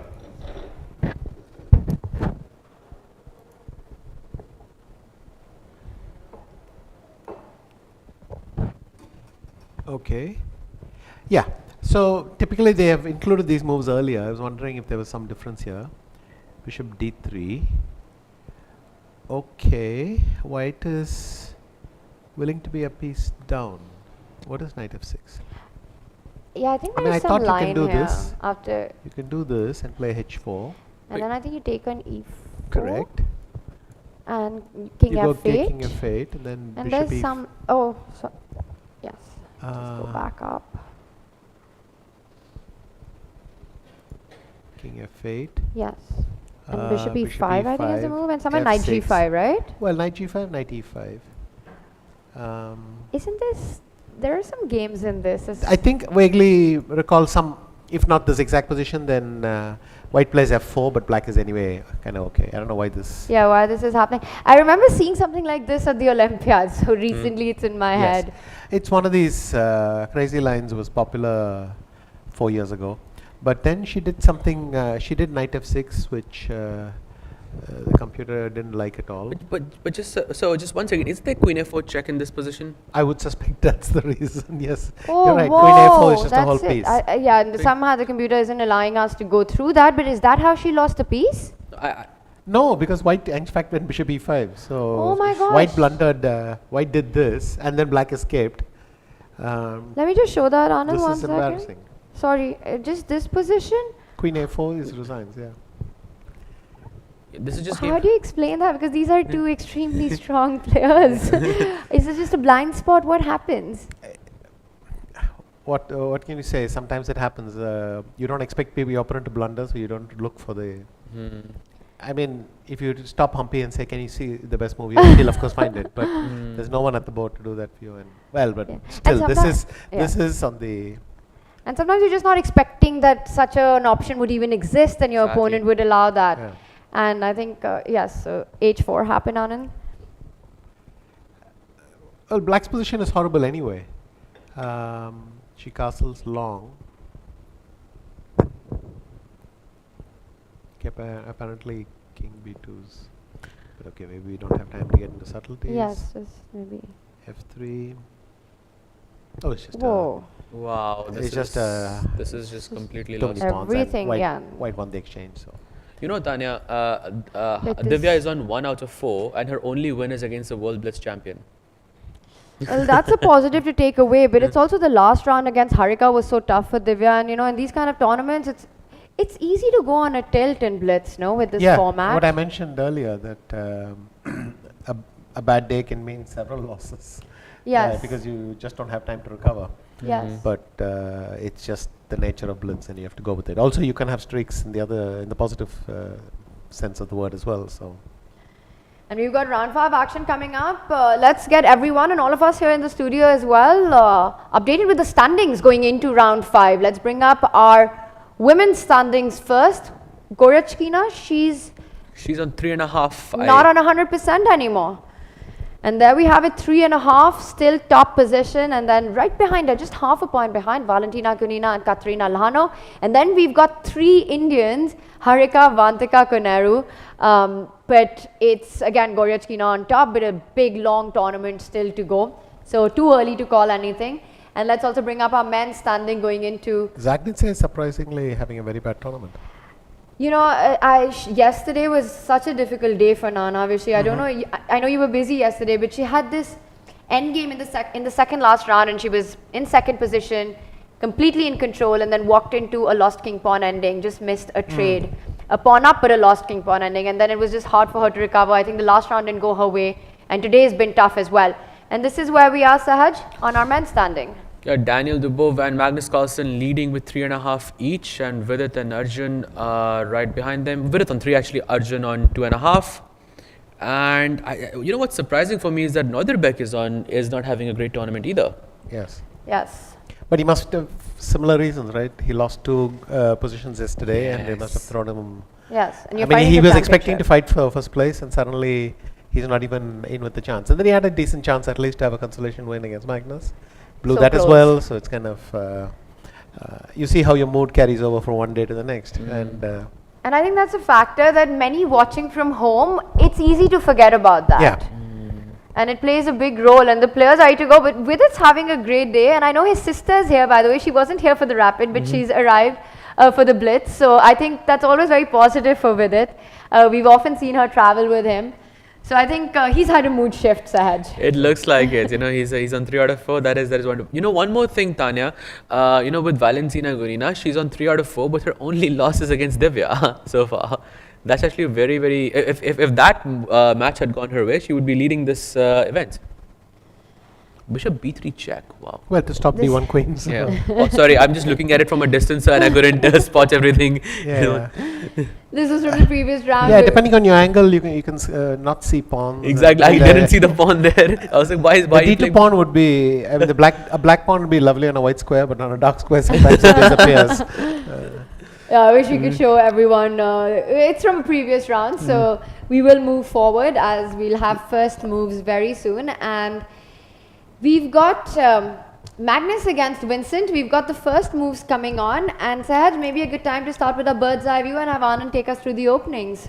Yep, let's do it. If you can have the bird's eye view. Okay, Pragg is investing a few seconds, deciding what kind of English or QGD he wants to know. He wants to go for a King's Indian kind of thing. Okay, the next game, Vincent against Magnus, is going to be an accelerated dragon. Maybe Magnus will do these new Queen B6 stunts that Hikaru did against him. There you go. Wow. And then Asking for Wesley. Asking for Wesley the is going for the sharp Bishop G5 line, which will produce some fireworks. Fireworks are almost guaranteed there. Nihal against Vidit is, let's see what Nihal does. I mean, Vidit does. Is he going to go knight d4? Is he going to just play d6? We'll see. What's the fifth Arjun. one? Yeah, Arjun, he's gone for this line. I forget the name, but there's a pawn on d3. And yes, it tends to be quite sharp because black has to do a lot of things to defend the pawn, like over there, all the way down there in d3, very far from its thing. So white can do things like knight c1, what have you. But black has a few tricks like knight e5, which should keep it going. And before I ask you to choose a game to jump into, I'm going to get a quick update on the women's board as well. Vishy, what's happening here?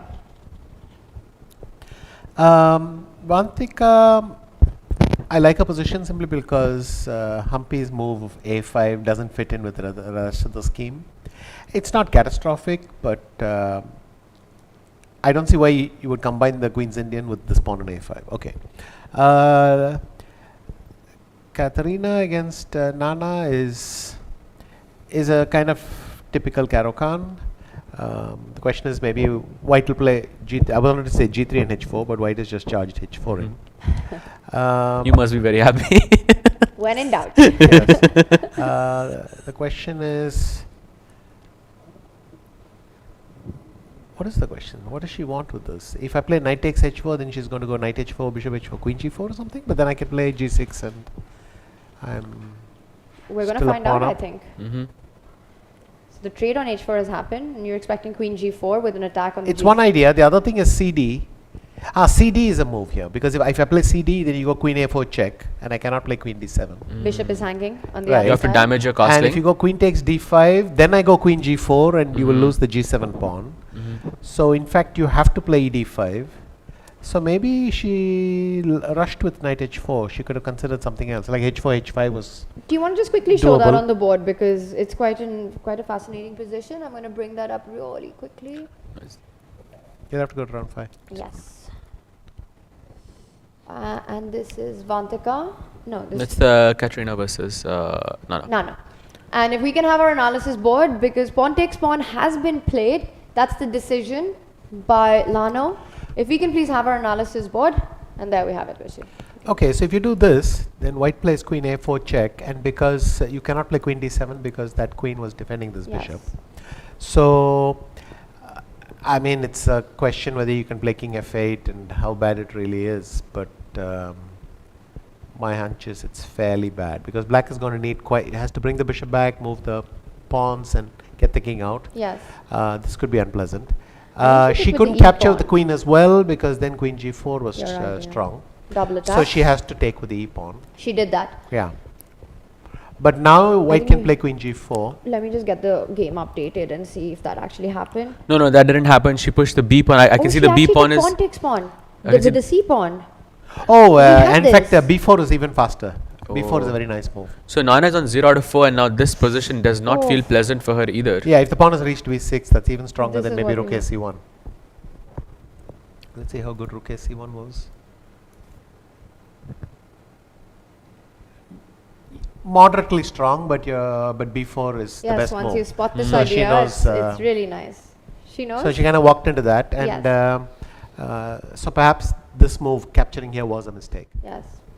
But with little time on the clock, it's so difficult to make these decisions. Sahaj, where would you want to go to next? Should we switch back to the men's section and get Yeah. an update on that? Let's do that. So which game strikes I to want to you? go to Daniel's because I think you were talking about that before we left, if that's okay.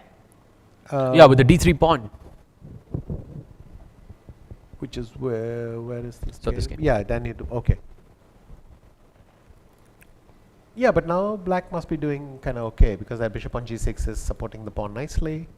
Black can play knight e4 or rook e8 or something, and Very pleasant position for black. I think So much Daniel activity. has not done well out of this. Okay, he's gone knight f5. Yes. But looking good for Arjun right now, Rishi? it fair to yes, say that? bishop. It might just be equal, but I think knight d7 here with the idea of knight e5 might be a good place to start. Yeah, love this pawn on d3. We'll keep an eye. Arjun gains on the advantage. Let's but let's yes. go to the Wesley versus SL game because some crazy stuff is happening there with the pawn on G4 and H4. It looks really powerful. So what do you think about this position?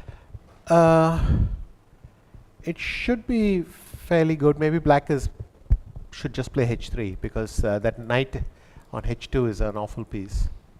The problem for black is if black captures here and white captures here, then it's not easy to defend this because this pawn is loose.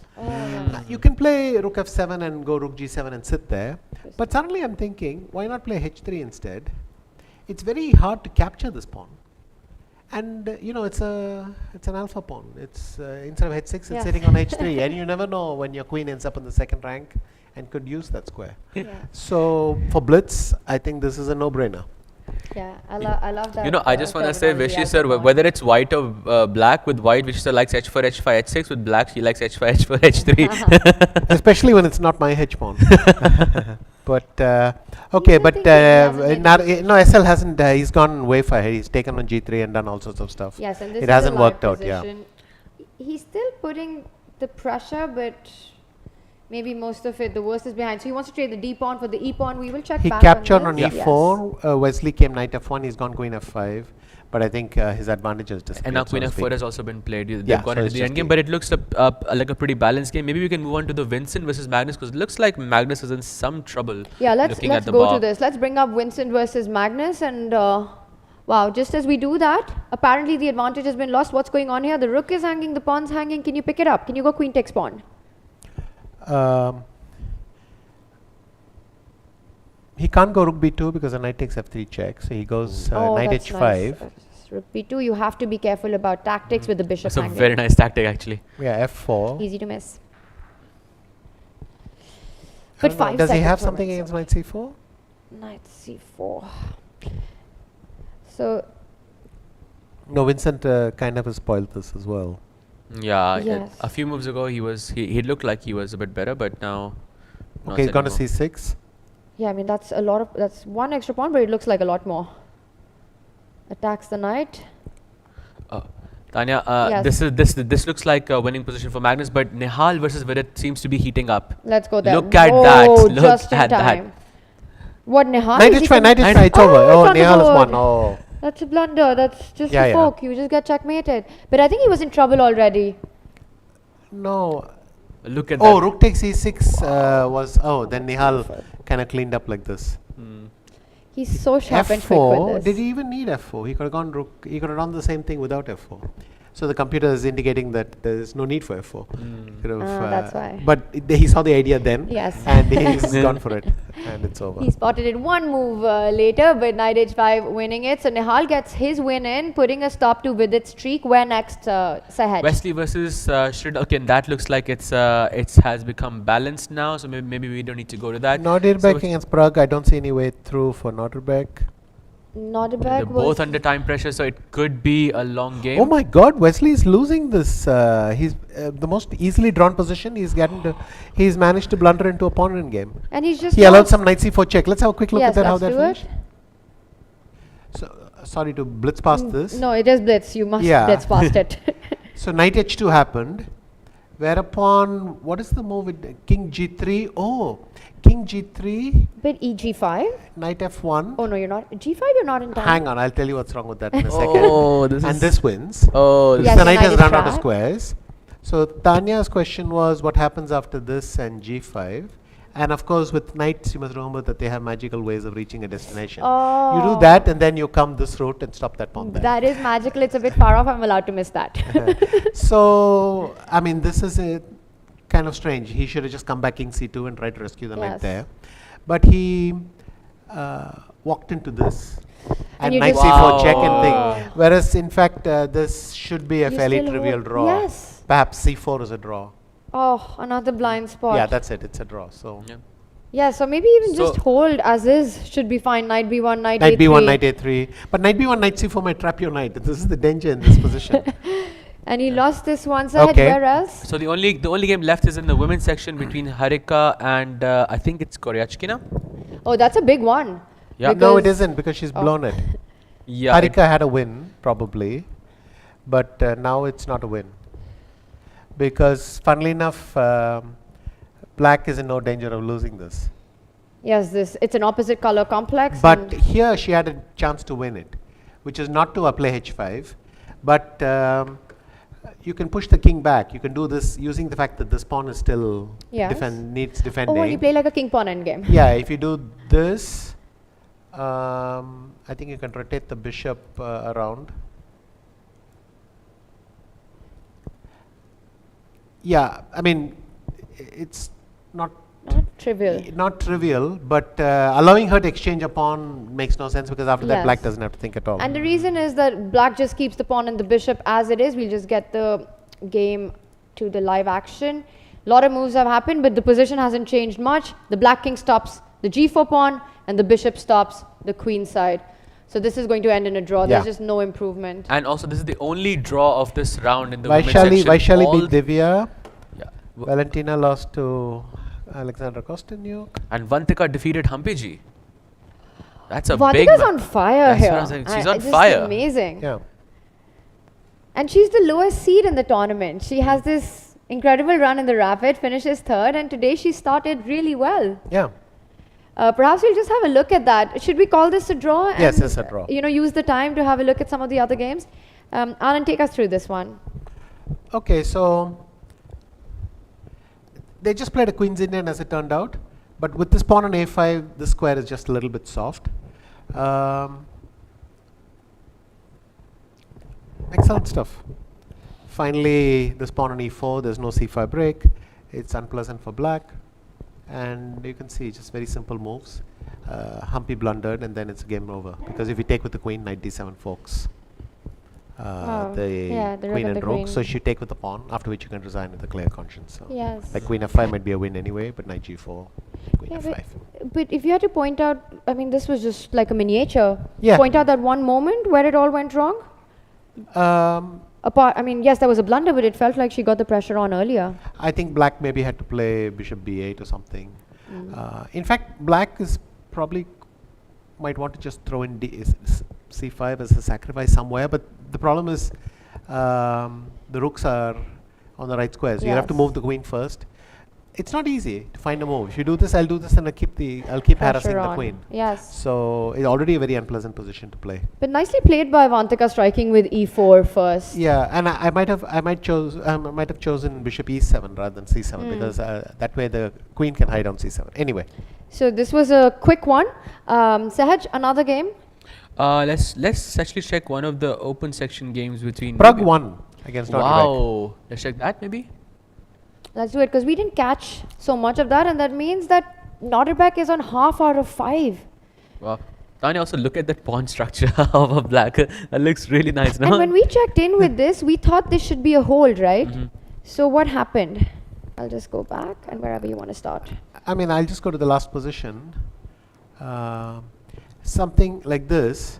They've been repeating for a while, I think. And So black has. It's yeah, just a black pawn is up, just a yeah? pawn up. Maybe he had to take the rook and stay on f5, but maybe the knight ending is lost. Also, with like 7 seconds, how do you take Yes, that you can't decision? take these decisions, and here this Oh, move it came just in, and the knight is blundered. lost. But the position is Oh. lost already. So Yeah, he lost the piece in this moment. Sahaj? Any other game? Maybe we can check. So Vincent versus Dubov and Arjun had an interesting battle. Let's check Dubov versus Arjun. I mean, very quickly we can look at the end. I don't. It ended in a draw? Yeah, because Arjun's Dubov's Wherever you e7 want pawn. to Yeah. start. So this was the one with that famous D3. the isolated d pawn, but not isolated in black's territory. Yeah, that definitely looks like a strength.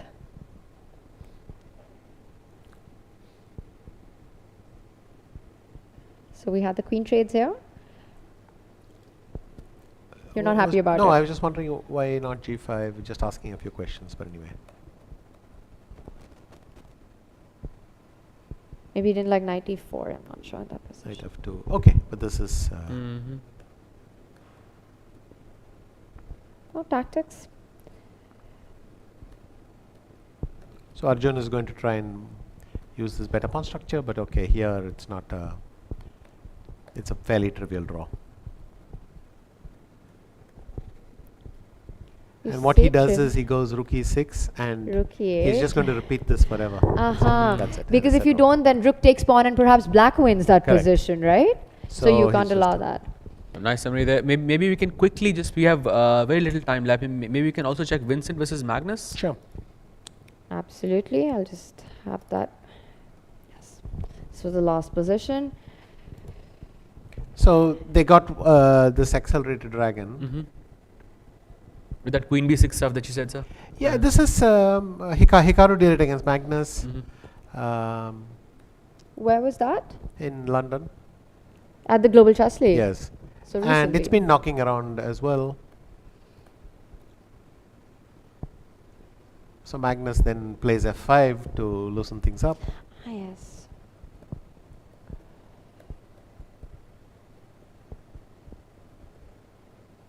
Okay. Okay, defending the queen, b4, knight e4, bishop f5, allowing queen takes f4.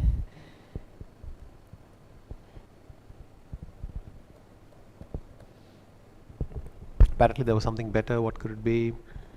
Some rook a1. Rook a1 Rook looks a1, queen tempting. c2. Bishop d1, is that a move?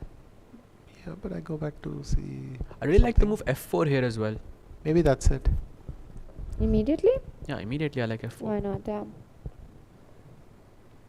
Oh no, that's not it. Well, it's a minor rebuke, but it's a rebuke nonetheless. So it's not knight g3, it's not f4. Maybe h3 and then f4, sir. Perhaps knight g5. I love these moments where we try to figure out what Yeah. happened and we're all trying to. But then he pinpoint. walked into this move, and then suddenly. But we still don't know what was the move there, Vishi. And we should check. Maybe it was. Okay, let's let's cheat. Oh, it's rook a1 and knight g3. Oh, so combine. Oh, that way you stop the bishop. That's. I don't think we would have found that. Uh-huh. That takes quite some time. Because you work backwards from it. It was allowed in the game. And so here knight g3 allowed bishop c2, and then Vincent lost the plot a bit. Yes. What happened to our board though?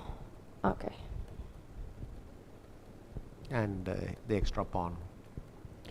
Yeah. Wow. Magnus home. at 4.5 out of 5. Not good news for the others. Also, Tanya, it's going to be Magnus versus Nihal in this Oh, round. that's I'm very a big excited one. for that.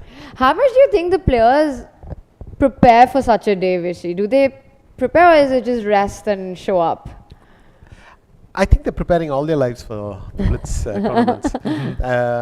I think in Blitz, playing every day is more important than preparing, Yes. because you never know which openings are going to turn up. But playing every day means that you've seen it all, and so I think people like Nihal are always ready for Blitz. Always ready for Blitz. And just before we have first move, let's bring up our standings in the women's section and the men's section really quickly so that we know where we are going into round 6. If we can have the standings. And there it is. Once again, Magnus on top, 4.5 points. Sole lead right behind him, Daniel Dubov, and then a point difference in a bit of a traffic jam with 5 Indians. All of them. All of them from 3 to 7.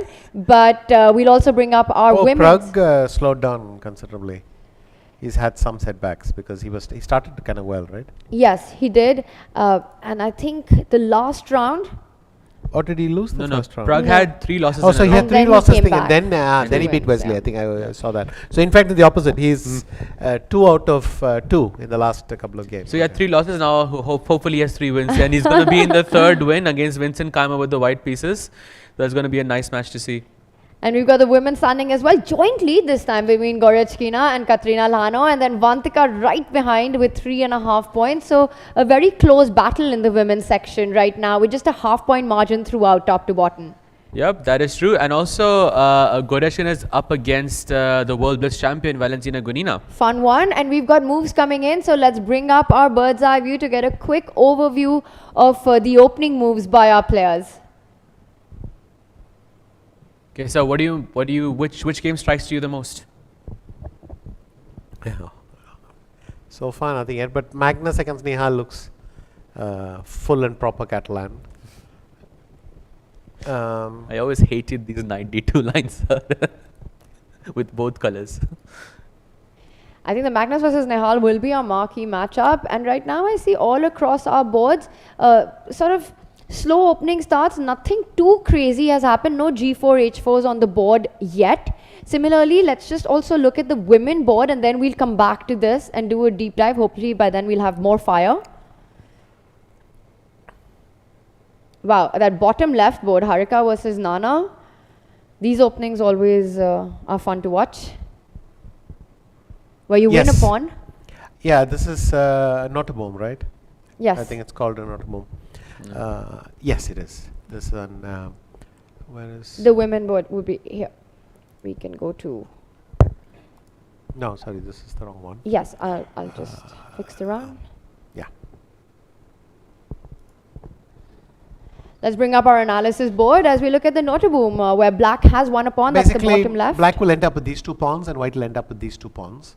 And that's what we're waiting for. Yes. I'm not going to make all the moves because I suspect they'll do it very fast. I don't know what's happening. Yeah, he just played b3. That's- So she just plays b3. Is that theory, sir?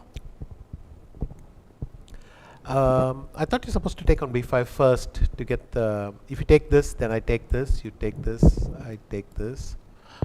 Oh. b3. But in fact here you don't even get the same...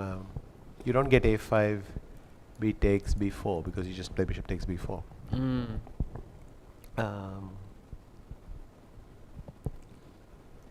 It's weird how she gained that extra tempo. Because you're supposed to play a5, bishop b7, not and put knight f6 for later, I think. But she went for the direct. b3. Now, maybe what black can do is something with knight d5, and this can be quite annoying. Maybe we've got that. So we have this position on the board, and queen d2 Queen d2, was okay. played. So you said this could be annoying for white now? Yes, I'm trying to see how I can make this happen. Maybe a5. You want to push b4, c3 if allowed, but can't you take on pawn takes pawn? Then I take here. Yes. You take and I play b4. So we're expecting this to And happen. you move, and I quickly ram in c5. Oh, okay. Very So nice. that might be Bishop b7 next. yeah, because if you take, then I castle, and then this pawn is up for the grabs. Yes, Something like that. in a Okay. nice way. So this is nice for Harika. So If things she looking wants, good she for can play Harika. a5. Yeah, I was just about to say, Tanya, let's go back to Magnus versus Nehal because this looks like a very, very interesting position. So what do you make of this? It's probably nice for white, yes, because of that d6 square. Maybe black can play b5 here to stop this knight c4 d6 plan, B5 to stop knight c4, knight d6. Okay, that makes sense. or take on d4.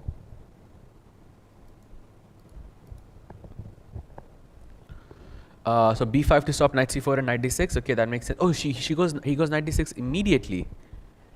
Yes, and You're predicting. how did this happen? Maybe he could have just gone c5, but he went rook e8, rook c1, bishop f8. And he got this with tempi, with e4, e5. So this might be just unpleasant for Nihal. Yeah, looks Okay, like he's chucked a pawn, basically to stop d takes c5 from happening, because then this bishop wakes up and points over there. If knight c4, he wants to play knight b6, but I think he'll never get the pawn back, because you'll do this, and then the next move the bishop will, Bishop sorry, edge. no, not that lovely square, it'll go here, Another lovely square. it'll go here, and defend that pawn forever.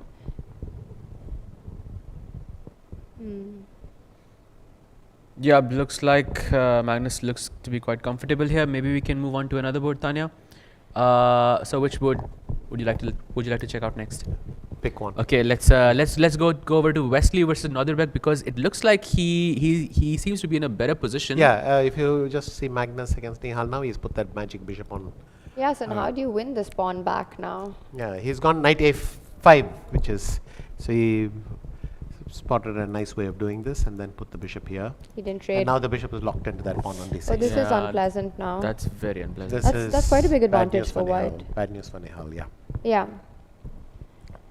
All right, so things looking not so good for Nihal right now, but he's tricky. He's trying to fight this out. He will do that. We'll come back to it later. Let's see how Vidit versus Dubov's going. What do we make of this endgame right now?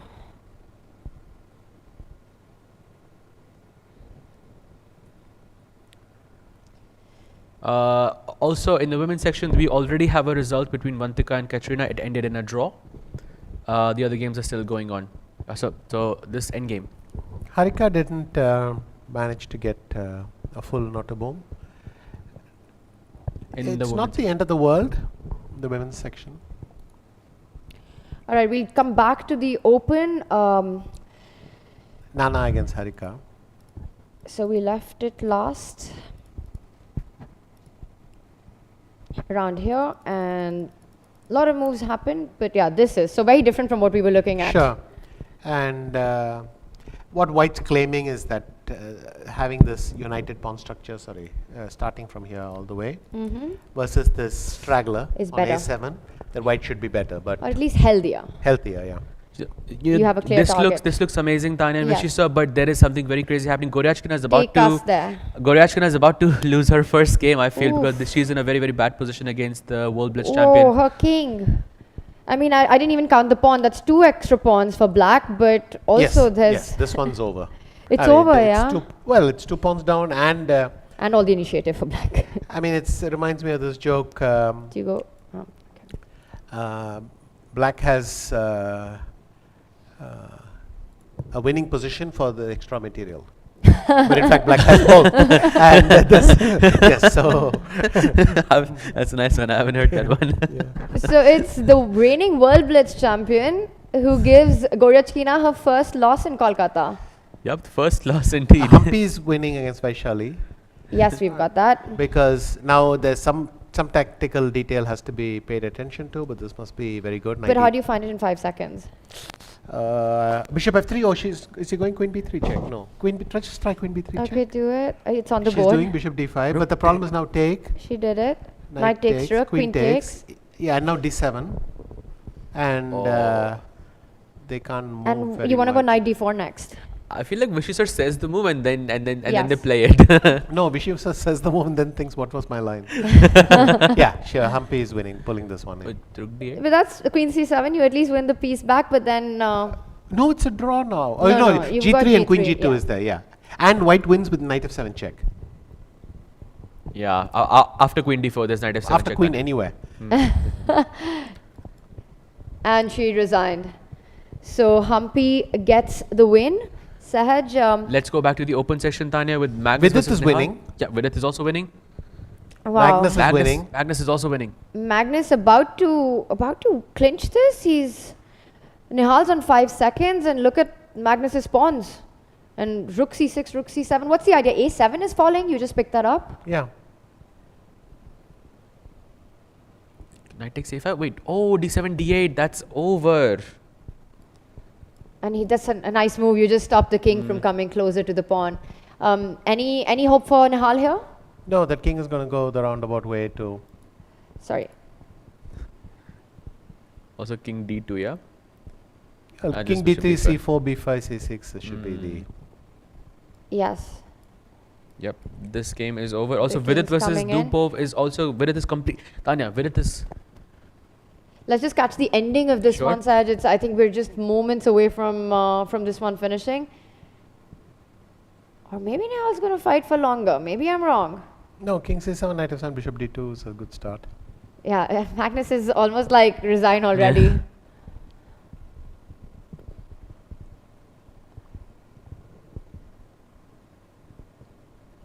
Yeah, Not this giving the is- d5 pawn. You'll trade once. He's going to pick it up, defend the d6 pawn, and then queen and win material. Bishop f4, d6, d8 coming, and it's time. Nihal resigns with it. Thankfully, we'll catch that one as well, Sahaj. Let's go quickly Vidit's a over. whole piece up, and he's got an ace pass pawn. Vidit is crushing it against Daniel Dubov. No hope there for Daniel. If you just can quickly show the board and the players as well. Vidit's got a winning position for his extra material. I think is the. Let's have the game of players. the day. I'm gonna remember that. I'm gonna use that. Okay, so knight h8, king f5 happens, and oh wait, Vidit has. Wait, Tanya, something happened with Yeah, this if game. we can have the board and the players on our screen, we can show everyone what's going on because Vidit's there was a big blundered, miss. Yeah, Vidit just blundered the piece. I think the position is now balanced, but still looks like there is some chances for Vidit here. Oof. Well, h4. In fact, he's not even going to let him. Why doesn't he keep checking? Is Dubov playing for a win now? I think Dubov started to play for a win. Oh no, if e7, he wants to go knight c8 check. And then his h and g pawn. He was a whole piece up, and Vidit has blundered a whole piece. He just got trapped in that pin on the d5. So we can show that a bit later, once the games are finished. But yeah, that's very very sad. Wait. Now he should be Oh, winning again. E7. But Black's got these two pawns as well. How are you winning this? E8, E8, you give it up. H3, A4, H2, Rook H5, and then it becomes a kind of race. You'll have to show us Yeah. this entire endgame once we're done. But right now it looks like Vidit's. Is he repeating? I think he's trying to gain some time, maybe, sir, or is it? Very possible. Oh, he's repeating again. He's shaking his head. Is he going to do it for the third time? He does it. And Dubov can actually claim, but it's the second. Okay, let's find out. Let's I do don't know it. if it's winning. He could have done. He did this. Yes. Take. How bad is this? So It says white is- H3 probably has to. It's not a huge advantage. What happens? Let's just play it through. Let's go. So Where? H. H4, rook Rook H5. H5, Yeah, I'm H2 thinking. is already a mistake. So Yeah. you want to go King F3? King H4 maybe, Uh-huh. and then play. Sorry, G. Rook G7, yeah, G3. H2. A6. G2. Ace. This is very strange. And how do we feel about this position? Oh, there's a check. Can we show that rook takes queen, pawn takes queen, if you queen, then queen Yeah, check. but why is white better here? Rook H7. And the check. king blocks Oh. the Yeah, rook, yeah, and then yeah, you go yeah. A8 So queen. does it... But this was not easy to play. I think with it was very smart to and just take it's the draw. still not giving a win, huh? Yeah, no, this with seconds you're not going to spot all this. No. It's a crazy endgame indeed. But Tanya, we still have one game left in the women's section between Yes. Alexandra Kosteniuk and Divya. And Divya is, I think She's she looks lost. to She can be. after king E2. Oh. Somebody. Oh, Divya's won. In fact, Divya's winning, Divya's yeah, she's winning. black, It's the yeah. other way. She's black, so she's winning. She's gone queen at 7 check so that she can play D1 queens, and that's over. No more perpetual and nothing like that. No. A Yeah, second this is queen over. on the board. Oh, do you see Oh, that this is- Divya just played with, I think, no time on the clock. And she needs this win. It's 1 out of 5. She has to break that streak that she's had, and not a happy streak. Oh, and Oh, she does wow. it. Divya does it. She wins against the chess queen. And you can see it. It's such a relief for her right now. Whoa. There's such little time during games to look at stuff deeply. There's It's so just, much going on. It's hard to follow 2 Blitz games, much less 10. It's What a 10 rush. high quality games. What a rush. And by the way, Tanya, for the first time in the women's section, Aleksandra Goryachkina is not leading the event. And it's now Katrina Lagno who's taken over and with 4.5 points. Wow. Okay, so we're going to go into round 7, Sahaj. We've still got 3 more rounds of action coming up. We're going to go into a short break and be back. Don't go anywhere. It's 3 more games of Fast and Furious chess coming in. Vishy, you'll be with us? Yeah. Awesome. We'll see you in just a few.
And we're live, bringing you all the live action from Tata Steel Chess India Blitz. It's day one. We're about to go into round 7, and it's just starting in a few moments. In our studio, we've got 5-time world champion, the legend himself, Vishy Anand, and Grandmaster Sahaj Grover. Before we get into the next round, let's bring up our standings. And Vishy, I'd love to get your take on this, because there's a certain Magnus Carlsen who's got a 1-point lead. Let's have our standings up on our screen. Who catches Magnus? Is he even going to lose a single game in Kolkata this year? I don't see it so far. I mean, he's winning every game effortlessly. If at all he has a problem, it's a minor one. Maybe there was a moment or two in some game which bothered him, but otherwise he's playing at a very high level.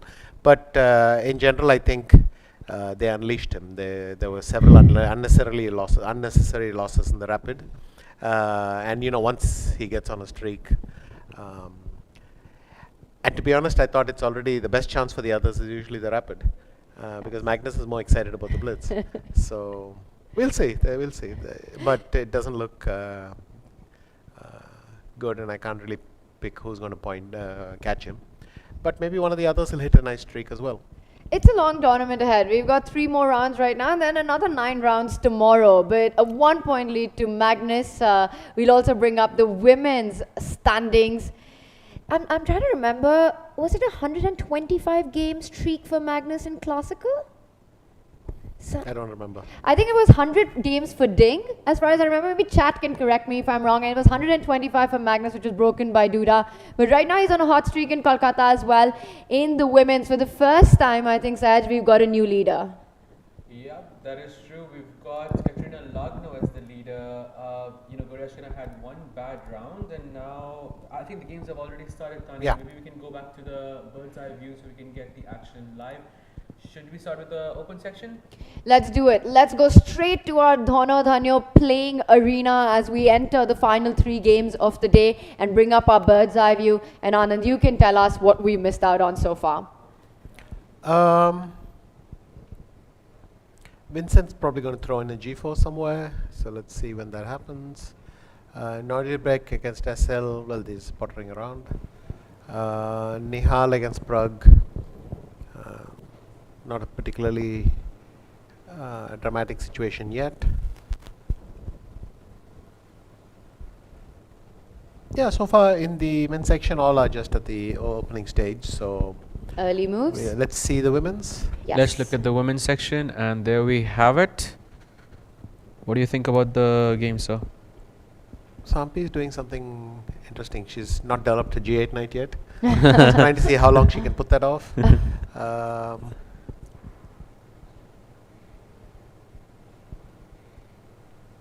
I think Valentina against Nana is going to be interesting.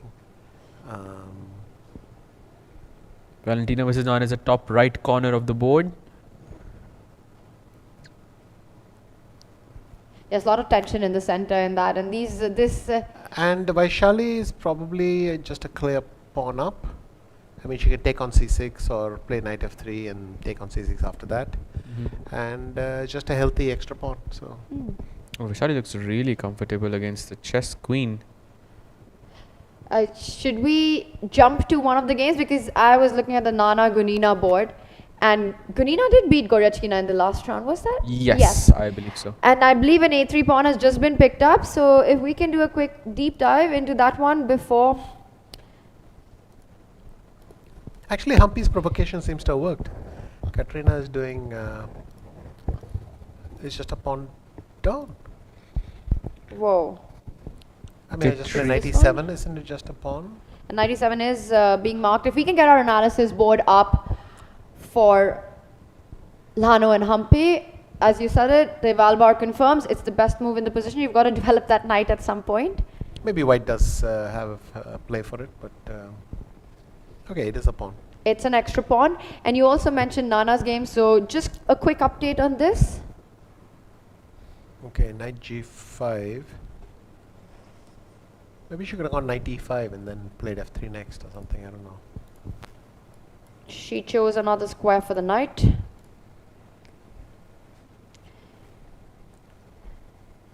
But it's often tempting to go for a direct threat. You know, you put knight g5 and you're asking questions, because taking on g5 looks pretty risky here. Yes, it does. But what is White's threat? I mean, this pawn on e4 is You don't care? it's not much of a pawn. But I don't know why Nana immediately played CD4, CD4. Oh, she wanted to release her queen going back. Looks like an interesting game indeed. But Tanya, there are some very, very exciting games happening in the open Ooh, section. let's go. First of all, Nodirbek has woken up with his last win against Wesley So, and now he's crushing it in his game against SL Narayanan. And also the game between Nihal and Pragg looks to be There's a very simple interesting. tactic. He just takes on Rook takes d7, pawn. Oh. Yeah. and then queen takes e5 takes h8 is coming. So Oh, you mean after rook d7? yeah, rook after d7. you do everything, queen e5, and it's forking the thing. He just and resigned. He Vaishali doesn't let it resigned. play out. He had to play rook h7 to have any chances, but then g4 is too strong. And Instead of this rook, get this rook, so it wouldn't be hanging in the end, but it didn't happen, and Nodirbek gets a win in. Vincent, I see, has also got an advantage against Wesley. Lot of space. Is Vincent getting to Wesley's king first? What's happening on the queen side? looks like a nice free pawn to me. Knight b5. What's wrong with knight b5? What's wrong with knight a4? Knight b5 looks pretty strong. Knight a4 ain't too bad. Pleasant choice to make. Enough time to make it. He chooses the former. Knight b5 on the board. So Vincent in control in this one. Sehaj. Absolutely. Now let's move on to Nihal versus Pragg, because Pragg seems to be doing really well in this game. He's managed to push that bishop to f3 and Nihal quickly gone. sacks an exchange. And he. Oh, because he was going to interpolate knight d5. Okay. Okay. Can you explain that? Because I didn't follow it. He played bishop g2, saying that if I do okay. this, I can start with this, take the rook, and then with check, and then Got take it, the got bishop. it. Nice. So bishop g2, he could not have taken on e2, and he trades, and this is what we have right now. And what's our evaluation here? Why does the bar like Pragg's position, Vishy? If you can break that down for us. Moves are in as well. Simply, black has the option to play d5. Black also, I think if the pawn is on h2, it'll be more acceptable for black, but here, for white rather, but here the pawn is weak, which means this pawn is weaker. Yes. So this pawn g3 is just a bit softer. It's only supported by one pawn. f2 is necessarily the base of that, and so. So he did go for that. He puts a bit of a hold on that g3 pawn, and we've got some moves, and this is the position. And rook takes pawn is possible right now. Yes, because the queen's stuck on f1. Yes. So rook takes g3. Rook takes g3, and you would go for this line. By the way, rook takes g3 has happened on No, the board. I think you take with a knight just to stop fg3. But Yes. anyway. Tanya, that looks very interesting, but rook takes g3 has happened on the board actually. That's the line we were looking at. So rook takes queen, knight takes rook, and attacking the g3 pawn. 8-6 played, and this is what if we have. Vincent plays queen c5, it might be over. All right, let's. Vincent seems to be. So we wrap this up as Pragg's doing well here Yes. with the extra pawns with the queen. Vincent's doing well. Daniel, Magnus, we haven't checked in on this. Wow, this looks equal. is very symmetrical. Yes. Everything on the C file, the pawn formation. This is one small bishop pair advantage. Don't know how much that counts for here. Yep, looks pretty. Wesley can resign. Yeah, let's Queen go back to c7, it's Vincent. over. Yeah, I think Queen we will c7 have- was even stronger. Okay. Because now knight f6 check and it's mate. Yeah. Ooh, nice. Let's have Wesley and Vincent. We're about to capture the final moments of the game, and Yep. we've There- got that. It finishes. Wesley gets the win. I think he's looking at Magnus's board right now. Also, let's check out Arjun Sorry, versus Vincent gets Vidit the as win. well, Tanya, because Arjun seems to be doing really well. He's got this double bishop pair. So, what do you think about this position? Why is white so much better here? Well, black has two knights, white has thing, and white's going to play h4 somewhere and undermine. But basically, the bishop on b2 has no enemy counterpart. He gets rid of black's most active piece. Good strategy. Also attacking f6. Oof, this that's a is- huge advantage. Bishop Bishop f6. F6. Wow. And funnily enough, after rook f7, I don't even have to. I can take on g7, but I can also. Oh, sorry, rook f7 is not possible. There's a bishop, so it's just resign. But you wanted to say bishop takes pawn, yeah? Bishop takes g7. Bishop takes pawn, and the knight is still trapped. Yes. Now rook takes g7. Yeah, it's got to be. And then we have H for your move, sir. So Arjun's picking up pace as well now, you know. He's starting to score the wins. And 6 seconds for him. Vidit, let's get a close up on our players here because Vidit's playing on his last second every move. Oh, he just wins the rook. Yep, looks like. I mean,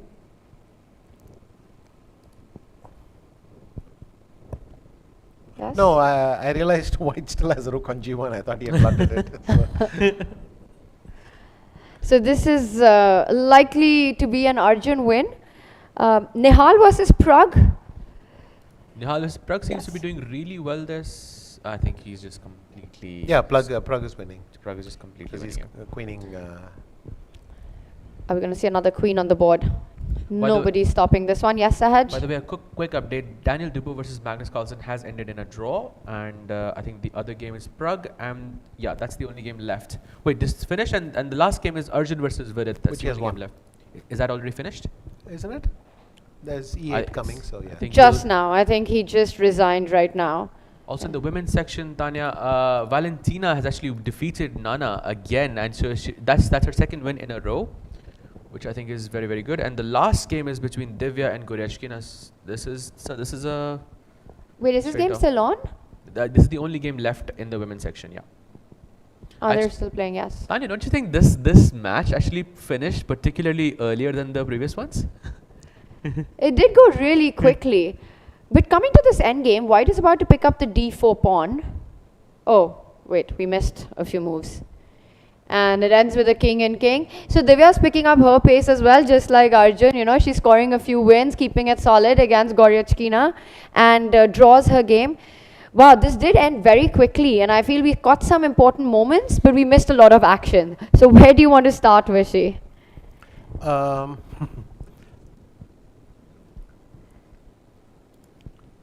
Let's go to Arjun and Vidit. Yeah. So this apparently is a blunder. Oh, this is a very cute tactic. Knight G5. takes G5, knight takes G5, bishop H4 because there's no way you can play Oh, F6. yes, F6. Oh, that's The nice. king is pinned. But anyway, that didn't happen. Why don't people take that bishop anyway? Knight E8. Oh, and the bishop comes to the most lovely square and it's got a Yes. great diagonal. And this is basically resigns already. So You say resigned already in a position where I see extra material. I see the piece activity. I see the bar. So it's really interesting to be that. fair, there is G4. Did he play G4? He didn't. What could he have done G4? Not terribly G4 impressed, is, but anyway. no, it's a good move though. Just breaking, and Yeah. E4 is under He attack. went there, and now Rook C5, which apparently he doesn't like either. Maybe Knight B5 or Knight D6 or something. Anyway, Or the idea of Knight knight. B5. C5 is a nice. Knight B5 with the idea of bishop to F6 would be very strong. But by now, players were already under 20 seconds. And then I think he traded off this knight on F4, and then had this concrete tactic of bishop takes pawn, and we saw it from and here. This is over, yeah. Yes. And then he just wins everything. Also a nice move, undermining the knight. But already he didn't need it. He could just take on B7, and it's kind of okay. Anything really else good. you want to pop by? Maybe we can hop on to the women's section because I really want to check the game between Valentina and Nana because that was that finished really fast, like in the first 5 minutes itself. Oh wow. Okay, let's take a look at that. Was this just a blunder? I think maybe it was just the last move. Wait, what happened? Maybe bishop D4 is winning. I don't know. Can we just go from the top and see what was at the some maybe there from here. So Okay. But bishop C6 was unnecessary because you're just provoking D5, which is probably good. You can go queen A6 and some sort of a balanced. I don't yeah, want to call it it is better balanced. for white, but maybe not overwhelming. Just a nicer pawn formation. So we had a trade and still looks nice for white. Wins a pawn. Yeah, but traps that rook temporarily. This is So Rook takes pawn, d6. D6, yes. This looks really scary. So can I go rook e8 maybe? Yeah. Yeah. And apparently this is, white should not have allowed this. Oh really? So sir, just for my understanding, can I go rook a8 check and d6? Yeah. But Does that change anything or no? Not King really. f7. That seems to keep the advantage, and so that's what it wants to do. How are you even stopping this pawn? I'm trying to understand that. Maybe rook e8 anyways. Yes. But maybe rook e1 check is a nice advantage. Yeah, this looks a bit. Yeah. It still looks like yeah. So this was the Nice one. moment where things could have gone another way, and then finally this blunder just. Do you think she resigned after playing rook d8 because of bishop d4? Is that the best? So bishop Yes, d4 it didn't is. happen on the board. It didn't. She just resigned. Oh Okay. wow. And loses the f pawn, and then everything falls. So understandable. And Sahaj, should we just take a look at Nihal versus Pragg? Yeah, let's do that. We saw the end of this, but missed the action. You know, yeah, around here is when he won the queen for the 2 rooks.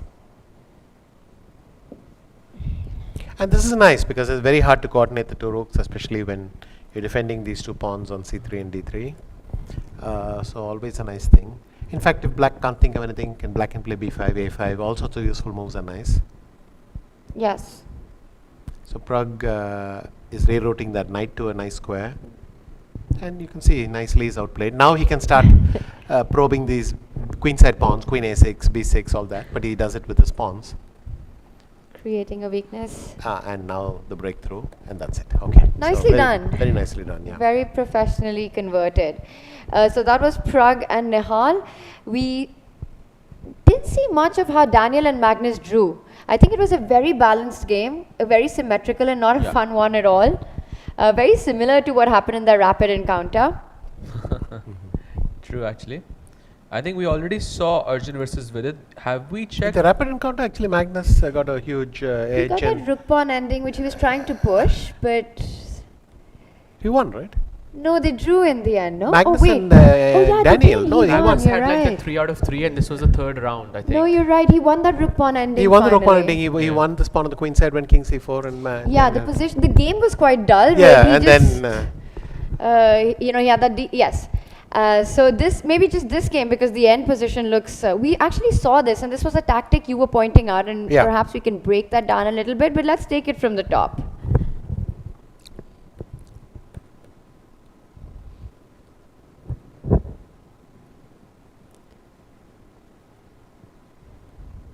yeah, I think black has to be careful here because if white just doubles on the d file, black is unable to liberate himself. He does this. Tries to create play on the other side. But this is amazing for white. White's going to play c5 somewhere, and after b6, then he even Oh, goes. nice. Oh, This is this is very how I it wonder, happened. but rook h7 is losing to g4 maybe. Is it?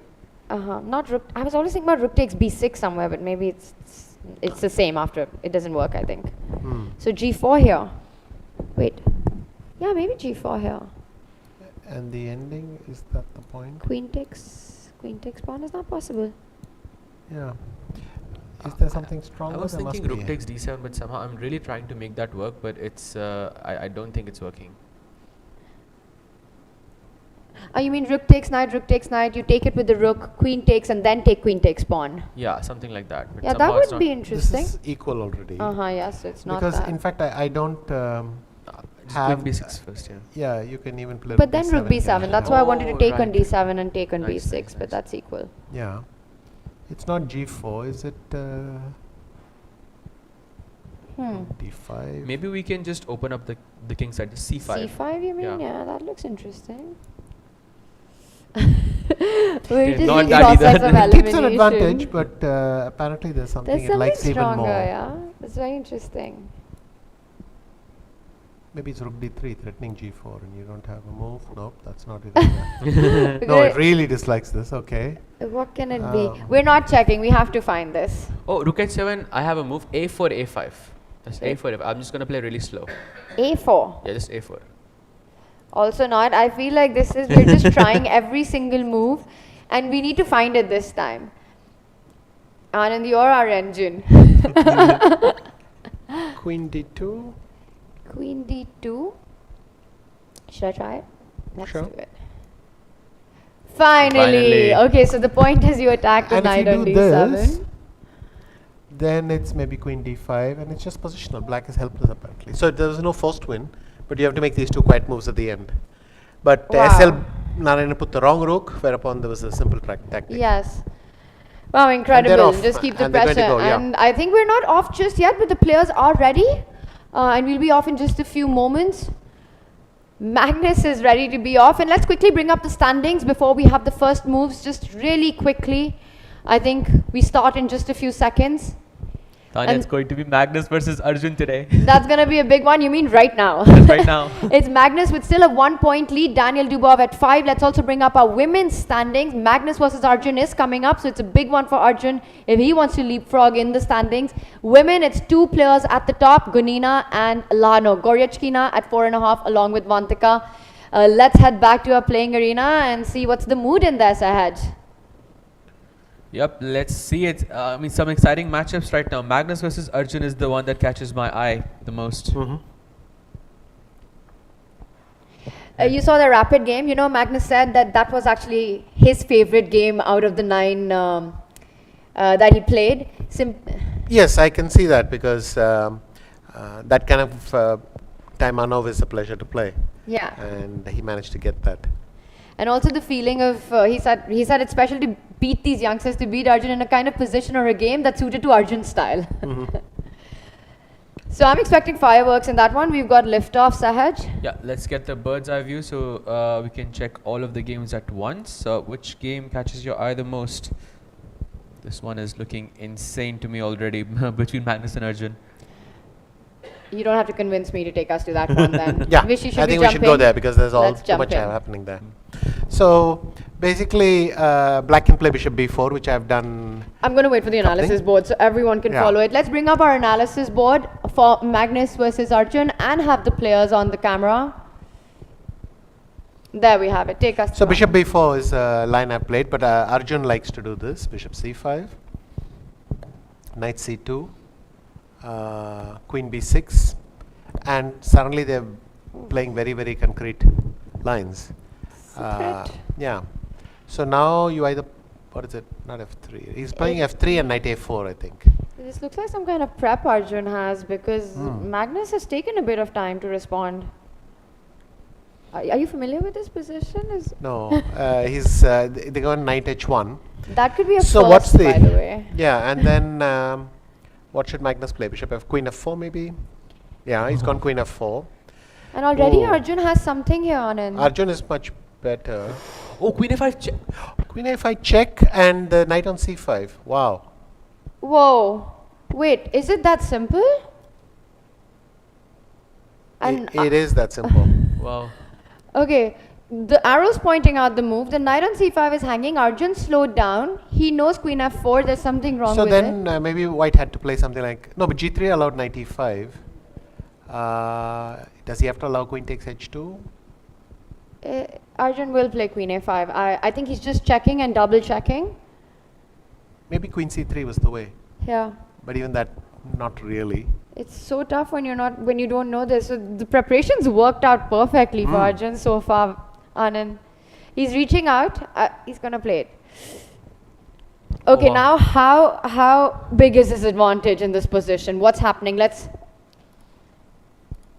So Magnus made a big blunder. Arjun plays the best move. b4 on the board. Knight takes pawn, and Magnus is thinking. Not a good time to start thinking. But this is massive. If Arjun throws the tournament back into contention, amazing stuff. We were just talking about, can anyone, do what looks like the unthinkable right now, win a game against Magnus in Kolkata? It might be this one. I mean, Magnus just blitzed b4, knight b4, and I think now he realizes he can basically resign. But after queen a5 also, It is resign, yeah. it's really tough.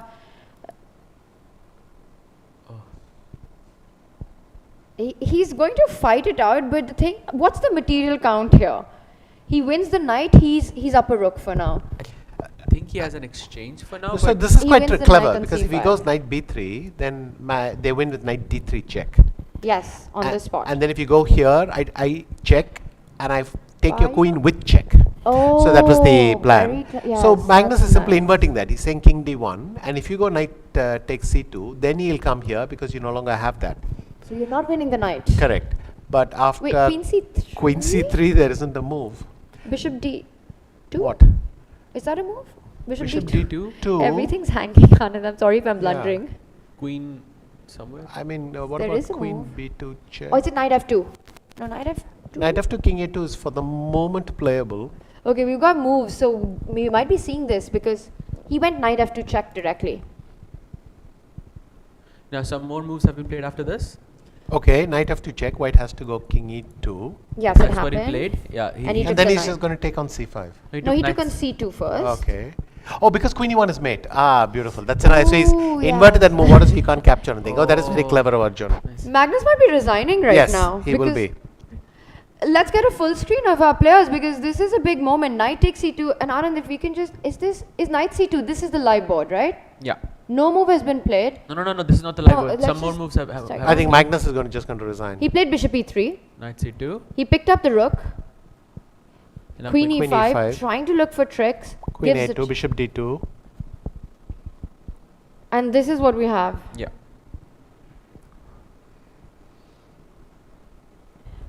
Queen d6.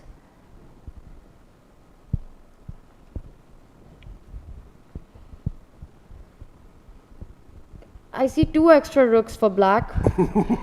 Vishy, what's going on? Yeah, I see them too. Okay, Magnus is on kamikaze mode right now and he resigns. Arjun Erigaisi wins against Magnus 20 moves. Magnus just made it to move 20. with the black pieces. That's right. Wow. So clearly Magnus just forgot something in his prep because well, he played Whoa. something very fast, and then next thing you know, I mean, knight f2 is the kind of move which is so intuitive that after knight a4 you figure, well, queen c7, knight c5. Normally your impression is white's doing well. Yes. In fact, I also suggested queen f4. I simply missed queen a5. But for Magnus to enter this line and do it is kind of It was this bizarre. moment, right? And this position is equal. Yes, but Magnus has to probably really find the right move right now. Yeah. Because queen f4 and it all just collapses. Missing queen f5. And we'll do a deep Maybe dive it's into f4. Maybe it's f4. f4, let's check. Yeah. And you're It of is course, F4. Of It course, is you're right F4. about it is this as well. f4. But Anand, you'll explain to us why f4 after everything is over. Okay. Because we have to jump back to the action. Because the tournament is suddenly wide open for the field as Magnus suffers his first defeat. Saj, I shall we also look see at- Nehal is Yeah, has Wesley Nehal is where I was gonna go as well. Double bishop versus double knight. So what do you think about this position? Well, Wesley's lost. it's also a He's got an extra hedge pawn, yes. which is doubled, but it's still a thing. But he has got 2 bishops and this. Yes. I very mean, pleasant Wesley is advantage. not lost like he's going to lose immediately. But if I play h5 and then f4, you'll have to allow my rook into g2, and this is not going to end well. Yes. So h5 controlling the g4 square. Nehal Serene looking good. He's got 17 seconds and Wesley's just made a big blunder. What has he missed? f4? Yes. Yes, f4. F4. f4 Nice line. directly. g2 square. The rook is coming in. And now e4 wins. Ooh, that's actually a... But he's going to play rook g4 winning, which is also. Yes, he does it. But this I don't like so much because white can blockade on e4. With the king Knight and the f2. knight. And this I don't know if it's even good what he did. Why is he going to d2? He should go to e2, f3 and. My god, Wesley's going to escape this. Whoa. But that's This 2 makes extra no sense. pawns. But how do you break the blockade? Oh. So Nehal has made an important step, which is to. I would have to play knight d3 here. So my aim is to come to f3. Yes. But if you monkey around here, I just play c4 and I start to create a pass pawn over here. On the queen side. So this So is white this is side, quite right? nice, but he actually went for king f3 instead and put his knight on e4. This was Actually, initially your Yeah, plan. initially your plan when you were going via the e2 square. And it's maybe he'll play e4 check and king e5 somewhere. Is this some kind of a fortress that White has created in the center that you can't break through? Wow, Wesley about This is to a good survive. moment to play e4 check and king e5, and then at least your king goes that way. Give up the pawn for activity. Because there's no way without it. No progress. By the way, another quick update. Nodirbek just defeated Vincent Keimer. I mean, he's definitely coming back into the field, yeah? This is his, I think, third win in a row. And what about the Pragg game as well? We'll take a look at the games that we missed out on, but I see Pragg is playing against Daniel and both are under 5 seconds. Yeah. Well, Pragg is trying to claim that he's better, but it doesn't seem self-evident. But he's got such a big space advantage with the king that he's...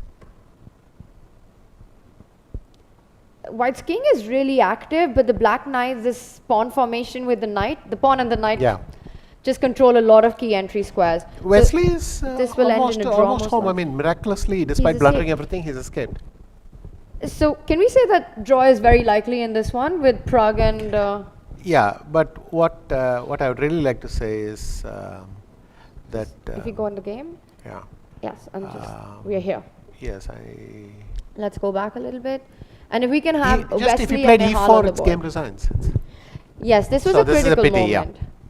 Because Nehal could have just wrapped it up. Yeah, he went for something fancier, but it doesn't work. You still have work to do and it got complicated. So this How's is the fancy been working out for us, Tanya? I don't think we have Fancy? managed any fancy... You know, you had a very fancy shirt on the other day, Anand. Yeah, but I mean, in terms of moves, whenever we suggest something fancy, it turns out to be bad. So maybe usually you just got to keep your...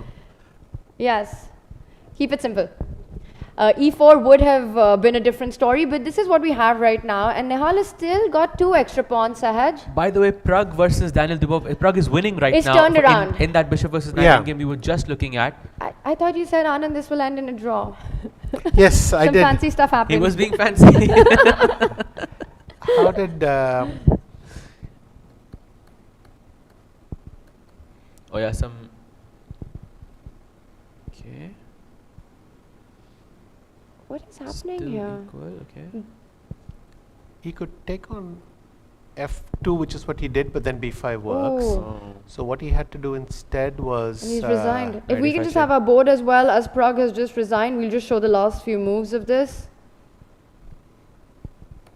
It wants to play knight e5 check and hang around a bit. Maybe the way it wants to do it is something like this, no? That Maybe is too just come slow. back on d3 or what? No. Then I play f3. Then it goes back again. No, that loses. You see, It's so tricky. How do you hold this maybe position? f5. It's definitely not And try easy. to play f4 and claim that white isn't Yes. moving anywhere. So not allowing the b pawn to move forward. You've got to drive the white king away. Yeah.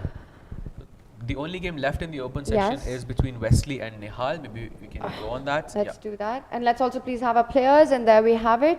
So now he's still 2 pawns up, but that knight and king combo is on, alive and kicking. What do we make of Nehal's chances I mean, here? you can even go knight b7 and take on a5. Wow, it sounds to me that you think that Wesley might be having some chances. Not really, but I would like to liquidate those pawns. But what is happening now? He doesn't do that. Why is he not? He's lost, actually. Whoa, what happened? Wait, what? Yeah. Wesley lost. I mean, Wesley won. That is insane. Anand, I mean, I think we have to look at this. You have to explain to us what happened there, because I have no idea what happened. There's a pawn on h7 and a bishop on g8. There are 2 black h pawns, and apparently both of them fell apart. So the black one this with is the a... last position. The moves did No, not... the moves didn't come. What I Oh. saw the Considered position, update there was a yet, pawn so- on white pawn on h7. Oh. But there are 2 black pawns blocking the way, so I have no idea what happened.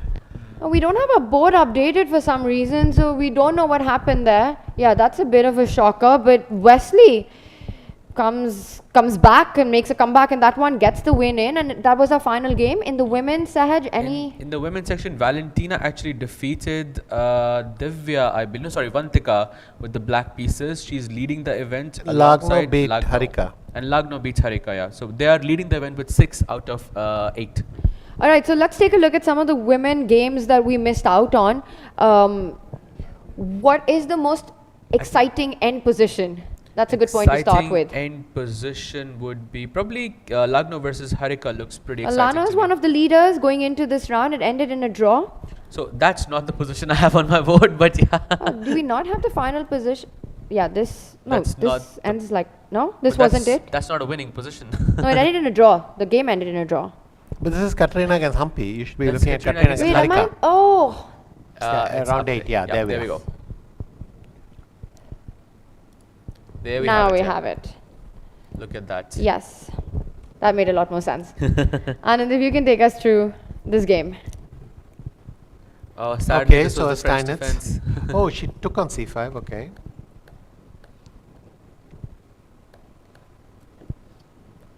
So you see white just chucks a tempo, but avoids some of the critical drawing lines for black. And white gets a very nice... Wow, this is the that white, is- knight a5 is a mistake.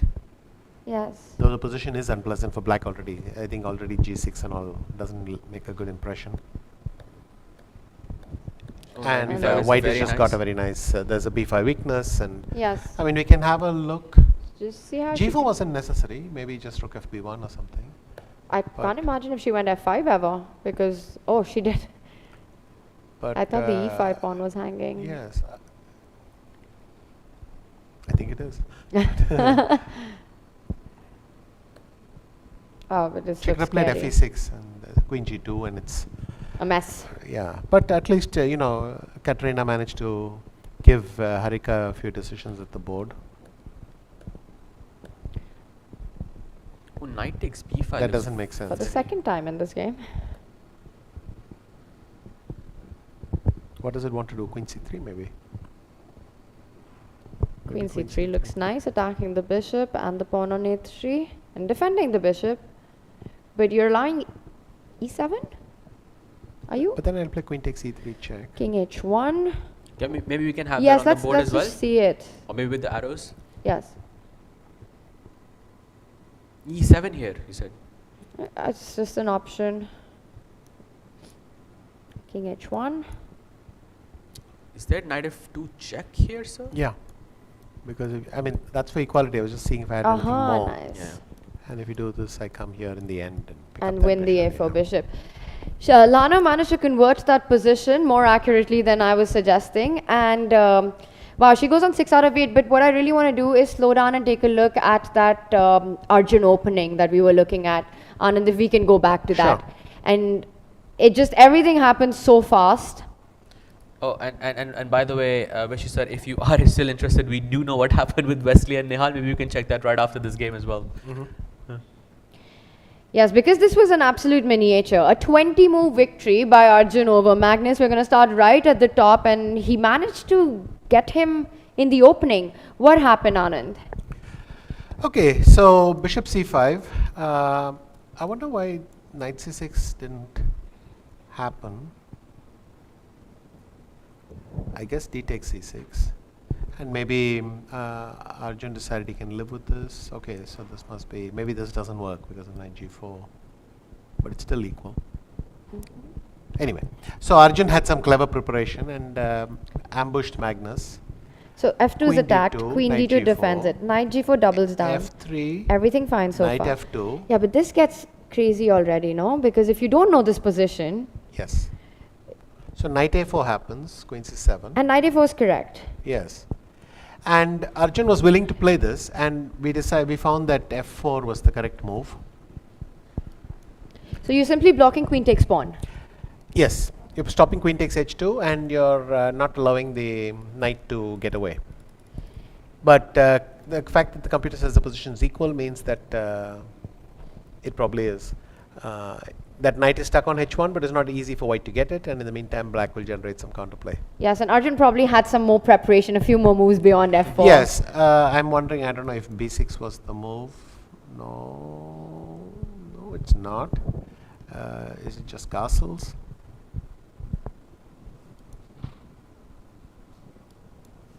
Okay, f4 castle. Can I go g3 here, sir? Or maybe I still want to take that knight on h1. I don't know, maybe he wants to go d5. That looks very scary. That's very nice, just to Looks blow up very the scary, yeah. That's center. actually a scary position to face in a blitz. Totally. So we very very good shot selection by Arjun. so Yeah, to speak, very yeah. smart opening preparation. Very And much. this is what Wesley said when he was with us as well, that Arjun has this 1,000,001 opening ideas. And even if objectively they're questionable, sometimes it's so difficult to fight it over the board. Yes, and in Blitz especially, this is well. I mean, he beat Magnus, so It's a huge asset to have. sure. Wow. All right, so, and then after Queen F4, does it just collapse on the spot? Yes, Queen A5 If check, and it's just We just see the end of this, Queen A5 check, the knight is hanging, B4, and then Arjun was very precise with his move order here. yes. Knight F2 is brilliant. And the point is? Simply that after knight takes C2, white is threatening to capture the knight, whereas by starting with knight F2, you force that king to move away, and then you take. And now white cannot even come back with knight B3 because Queen E1 is made. Yes. That is such a pretty mate. Yeah. Yeah. So Magnus was forced to keep Well, yes, let's throwing yes, firewood on the Yes. thing. I mean, to be honest, black can play knight takes E3, and Yeah, it's it's already busted. even that bishop, which would be some compensation, is not happening. But he took the rook, Queen E5, helped himself to a pawn as well. This Bishop D2, won the whole house. F6. Magnus goes in, he goes B6, and So, Magnus tried knight E6 and Queen takes C4 check. so this reminds me of that quote that you were saying. He has the material and the initiative, something like that. Yeah, but let's not rub it in at this point. I think it's clear that Magnus has been Got lost for stuck quite in some the time. opening. He Yeah, just he blundered got and it's over. trapped. But yes, It applies here technically. black, Yes. black has everything for the winning position or something. And we got a little glimpse of the auditorium inside. I think the players are ready for the final round of the day. This is round 9 coming up and action has started. It's lift off as we can see it. Saj, time to bring up our bird's eye view and tell us what has been the opening choices of the players. I really liked Wesley's choice with d4, d5, and he's gone c4, c5. I have no idea what that is, but that looks quite interesting to me. So which game appeals to you the most? Which opening appeals to you the most? Well, the Wesley thing is a recent development where white is having a hard time showing any advantage. There have been several games which have ended in early draws here, and probably this will too. Okay. Nihal is playing something not big, but I think Nihal has been probably affected by the previous game. So we'll have to see Yes. if he can keep hanging there for one more round and get the day over with. Yeah, tough loss against Wesley. Very being tough loss when you're just dominating the whole position. So Yes. Also, not to mention, Nodirbek is in a very good form now. I think he's won 3 games in a row going into this match. He's on a streak for sure. And well, he's overtaken Nihal in the standings. So Yep. we've got 2 very juicy matchups. I mean, every game is really important and crucial, but it's Arjun versus Pragg and Vidit versus Magnus as well. So we'll deep dive into these 2 bits. Saj, if we can get an update on the women. Oh, that we have a result. So just to point out, you were absolutely right. This game ended in a draw as soon as you said it. Do you Yeah. want to, okay. I think the Wesley Daniel board ended in a draw, so we'll skip that one. It was a draw out of the opening. Saj, an overview of the women's boards? So these are the boards. So what do you think? Which game appeals to you the most?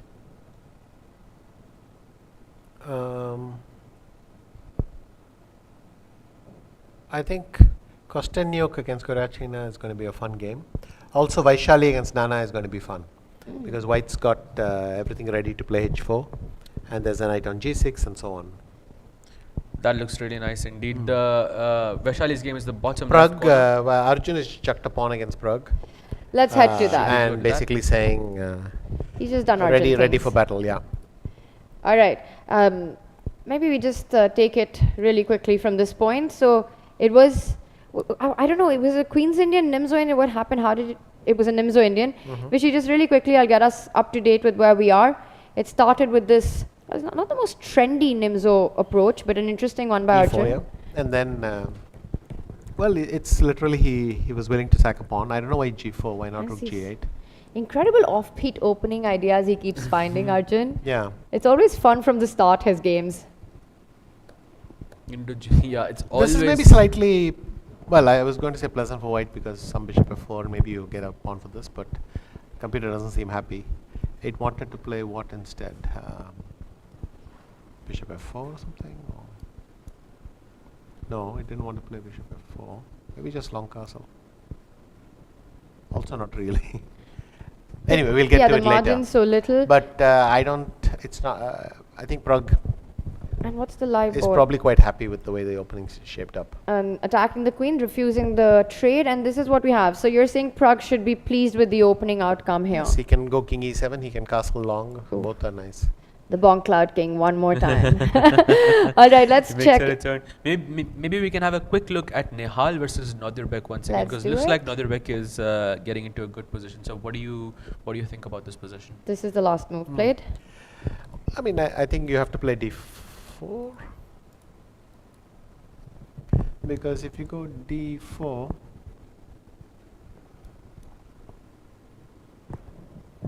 I don't know if I take, whether knight c4 is any good, or I can play knight takes e4, but I don't think black is. This one it doesn't like for some reason. Maybe some queen bishop. d5. Okay, no, bishop d5 is not possible. Queen d5, yeah. Yeah, queen d5 is nice. So maybe just take with the pawn. Yeah, he actually took that. That position is on the board right now. So after d takes e4. So not allowing the double attack at the end of that line on the 2 pawns. This is what we have. You know, the bar says it's balanced. I find dynamics in both. Vishy, would you rather be white or black here? Also, the clock's pretty balanced. Yes, but e3 is a rather big threat. Mm-hmm. So I think I would rather be black. Yeah, seeing e3 come in, the moment you point out, it's something that white needs to be mindful about. Saj, let's check in with the Magnus board. Let's do that. And also just a quick update, the match between Harika and Ooh. Humpy has already ended in a draw. So we've had 2 quick draws, the Wesley board and the Harika board in the women. That is true. And I think it kind of makes sense because it's the last round, you know, players are a bit tired, you know, so it kind of makes sense. So we're on the Magnus board. What is this position? Something has been traded off on h4. If you had to guess which opening this came from? Uh, Not that easy. Not the Bonk Cloud. No, I know what it came from Oh. because I saw an earlier position. It was a Catalan, where Magnus pushed his pawn to a4 and they were doing something unusual. Oh gosh, I would not have But guessed this looks, Catalan here. this is very nice for white. Okay, d1 and then Trades. this is not at all great for, I mean, I think knight e3 or perhaps e5. And our engine's Even also queen pointing g4 out. might be nice, queen g3 might be nice. So it's an extra pawn, but also the central pawns and the knight on d5. White is much better for the extra pawn. Yes. Oh, by the way, he found the best move. He played queen g3 with it. So with this putting the pressure on Magnus. That's huge. Yeah, But knight y- f4. Oh. No, after knight g6 check, he'll play d5, and black's position is, Magnus might be in big trouble here. Well, you can see from his head shake. Yes. If knight e7, I don't know what Vidit will do. Perhaps knight h5. So he's gone king perhaps knight g8. d3. He's dodged the check with king g8. And here you want to start with what as white? He started with d5, Yes. which is reasonable enough because knight e7, he can play knight h5 or knight e6 even. It's just lovely. He's got knight e5, knight c4. Oh, he's completely winning now. Oh, he's completely winning in this Yes, position. queen c3 might just be resigns. So you're attacking the knight. If the knight comes back, is there a direct blow? Knight takes g7, I was hoping. Okay, so the queen c3, knight d6, knight takes pawn. Oh, and you'll go rook g1 at the end. That was the idea, but maybe there is something. Anand, he's played no. queen c3. It's on the board. We might He's see played this. b5, Yes. which is missing the point, and then if knight takes g7, Oh my gosh. king Magnus s7. can't believe he missed it. Just bluffing his way out of that. And then now Vidit can do anything. Knight e6. Knight e6 is nice. Queen g3 is already a threat. Queen g3, queen g6, I guess. h5 is a threat. Wow. Rook af1 is a threat. He's reaching out for the queen, queen g3. nice. If queen f6, then h5. Really Insisting. teasing. And Vidit just H5. has to keep his nerves right now. Bingo. Goes on for the board. h5. Queen g6 check is a threat. Knight e5. Yes. Now rook f1 might be resigns. Rook df1 is resigns. He doesn't play it. He plays rook d2. Rook df1 was just winning on the spot. So rook df1 here. Because if queen f1, rook f1, king g2, I'm attacking two pieces. You have to Yes. play rook g8 and I can end up in a knight ending. Because queen several pawns g7 up. was mate, yes. And this would have been winning. Okay, anyway. but let's go to our what he's live done board. is probably fine. Yeah, he's tripled. Yes, and queen e4. Oh no, it looks What like happened? it looks like the advantages has slipped away. Oh, that is sad. Oh my god. But still, I think in this rook ending, he has still some chances, right, sir? Rook ending Not the against way he's doing Magnus. Oh, the rook is activated. He No, survived he's this. He's bomb saving blooded, yeah. this. Yes. He must have missed a win. Yes, but Yeah, there must be. He must have missed a win. Rook d2 was not necessary. They have agreed to a draw. and Vidit knows it, you know. Of course he knows it. I mean, he just had him, and And Magnus, Magnus is is laughing his head off as it's well. just- so he knows he survived. knows he's, a smile of relief. yeah. So was it which move was it, sir? Was it rook e1? Well, here it's already gone. Yeah, rook e1 was the last blunder. E1 was Apparently, also- should go rook d1, which achieves nothing but keeps all the advantages. It's very hard to do very these hard to things do in like a But winning I didn't position, like you know? rook d2 at all. I thought rook df1 was a nice chance. Maybe there was something faster. Maybe rook g2 is the way to go. Sorry. Should we look at this once everything's... Oh, maybe everything has ended. No, we still have a game. Okay, yeah, in the open section, everything else is finished. In the women's section, we still have Yeah, a game oh, then between we should go Vaishali there. and Nana. Yes. Oh, that's a very interesting position, sir. Well, Vaishali is completely lost. I mean, it's 3 pawns. Here we for- have it. Yeah. So Vaishali has an exchange, but Nana's got 3 pawns on the bishop, so that's not even an exchange. You do the math, that's 6 points versus 5. But the pawns, are they moving forward? Not that easy to move them forward. But Nana's now bishop a5 is the way to go. And She's bishop gone d8. Bishop d5. You want to give a check from here. Yeah, and evict that king. Oh, now it's over. Yeah. Because Now the it's pawns, over, yeah, the breakthrough has happened. And now d3 check and And the pawns are moving forward. now f5, just f5. She's just steamrolling, and the f pawn will join in. It does. Bishop e4. Yeah, this is very good. Stops yeah, bishop now some e5 king for b4 now. or something. And just march your way through. So this reminds me of that game from the migrate predecessors with the 3 pawns on the 7th rank. Yeah, yeah, d2, e2, f2. I mean, I could play bishop c2 here if I wanted. Bishop c2, e2, and then you get these down pawns. So bishop b3 check. King a1 is good. Now I can go bishop e2. Bishop c2. Oh my god, she's messing up. She's messing up. But it's She can play bishop c2 at any point, right, sir? Yeah. oh, whoa, Oh. wait, what? No, No, it's it's still why black's king No, is now too it's close. winning. King It's winning because c1 it's and over, just yeah, d1. Yeah. She's crazy. Oh my gosh. That was frantic at the end, but Nana gets it done and wins against Vaishali. Sahaj, that was the final game of the final round? Yes, and also a big update. Valentina actually lost her match against Lagno. So Lagno takes the sole lead position in the women's section with this with 7 points. Incredible scenes. Okay, we haven't, we missed out on a lot because so much was going on the Vidit board as well. I think first I want to draw your attention to Arjun versus He didn't Pragg, get his pawn back, apparently. which he didn't manage to win the pawn back. If we can just quickly show what happened in this one. We left it last here. So Arjun throws in a couple of moves. Bishop e2, long castle. They swap pawns again. And basically, White didn't get the pawn back. That's all that happened. When you're a pawn up, Yes. these things happen. You just And the break a4 e5. Now Black has the perfect structure as well, and it's just. And he over. just I mean, we can converted go it. into the game, but No, it's probably it's- not relevant. Yes, this is winning already, and he converted this one. Sahaj, any other game that we should check into? Maybe we can check Vincent versus SL. That's the only decisive result that happened in the open section. Maybe we can take a quick look at that game. Let's do it. So, yes, and SL got a win in. So this is important for him going into the second day. Yeah. Absolutely. Yes, Anand. So a very symmetrical copycat chess in the opening. So isn't this the same position you were saying bishop takes c6, you should take in... Well, that was with queen d2 and b3 and bishop b2, but Right. I Slightly think here it different. won't work so well. But yeah, very similar English ideas. So not allowing white to castle. It's actually not easy for white to castle in these positions. Now he does it. Pushes the knight out. And Anand, just stop me at any point where you think was a turning critical moment. Oh, this looks really nice. E5, okay. Actually, this looks winning for white, so I'm not sure how he managed to b4 take. He sacrificed that. And why is white not winning here? Big advantage. Oh, he went f4. Maybe he got scared with he could have gone rook f c1, rook c7 as quickly as possible.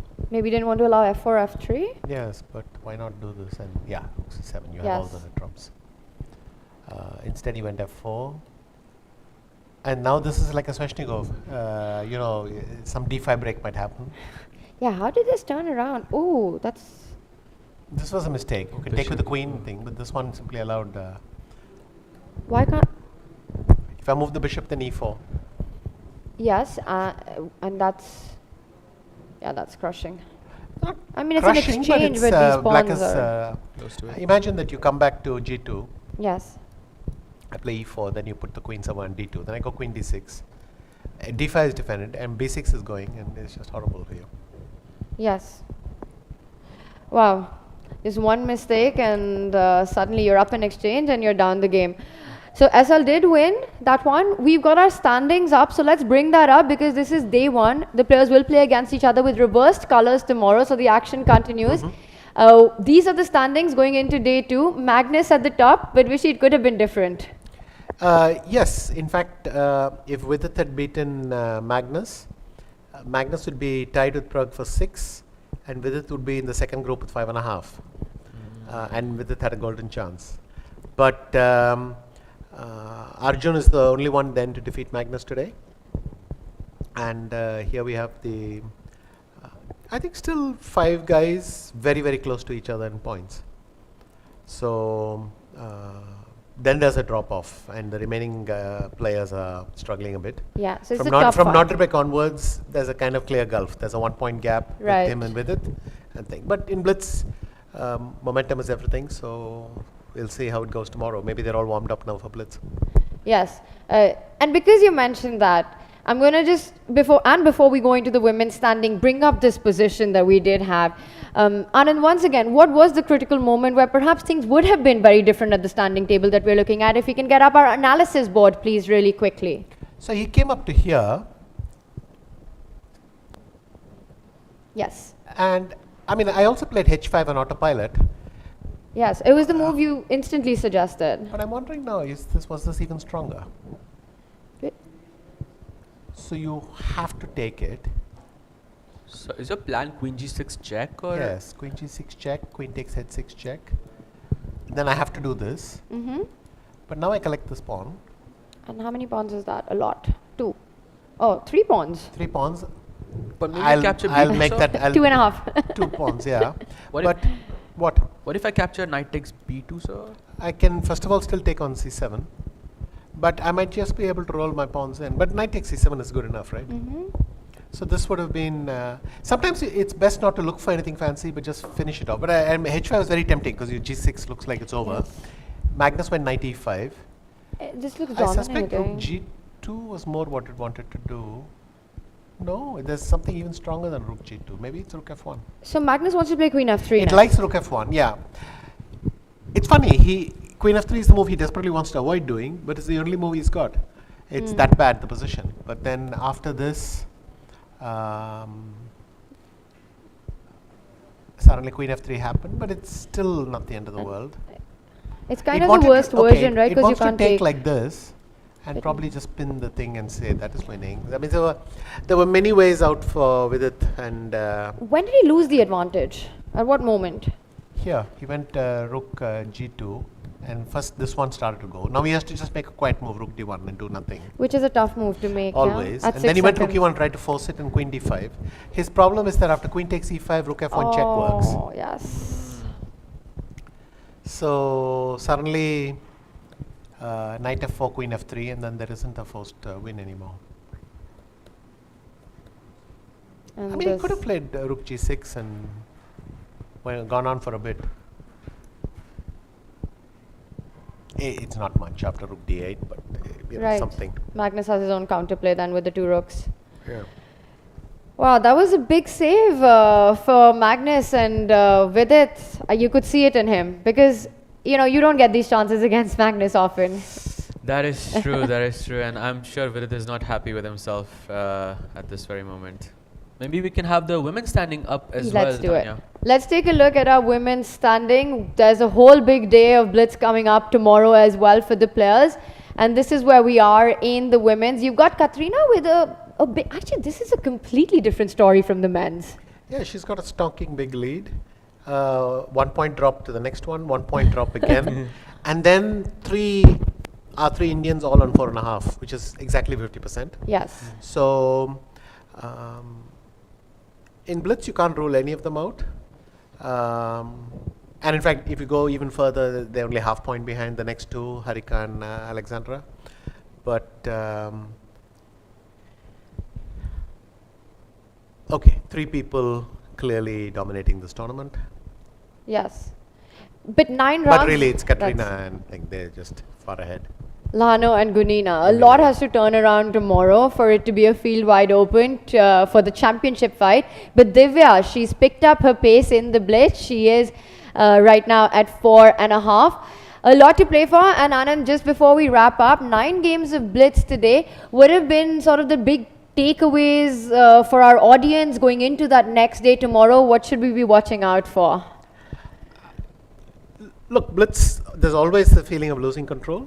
But I think you can figure the people who have done well on average have had far more good moments than bad. They didn't spoil too much.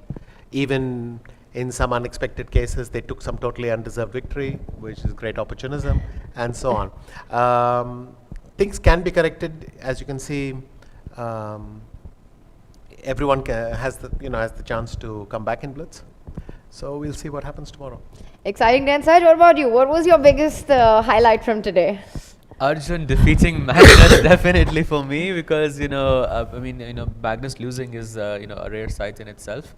Yes. So yeah, and also Vidit's game against Magnus was also pretty, I think, sad, but I would say bittersweet at the same time.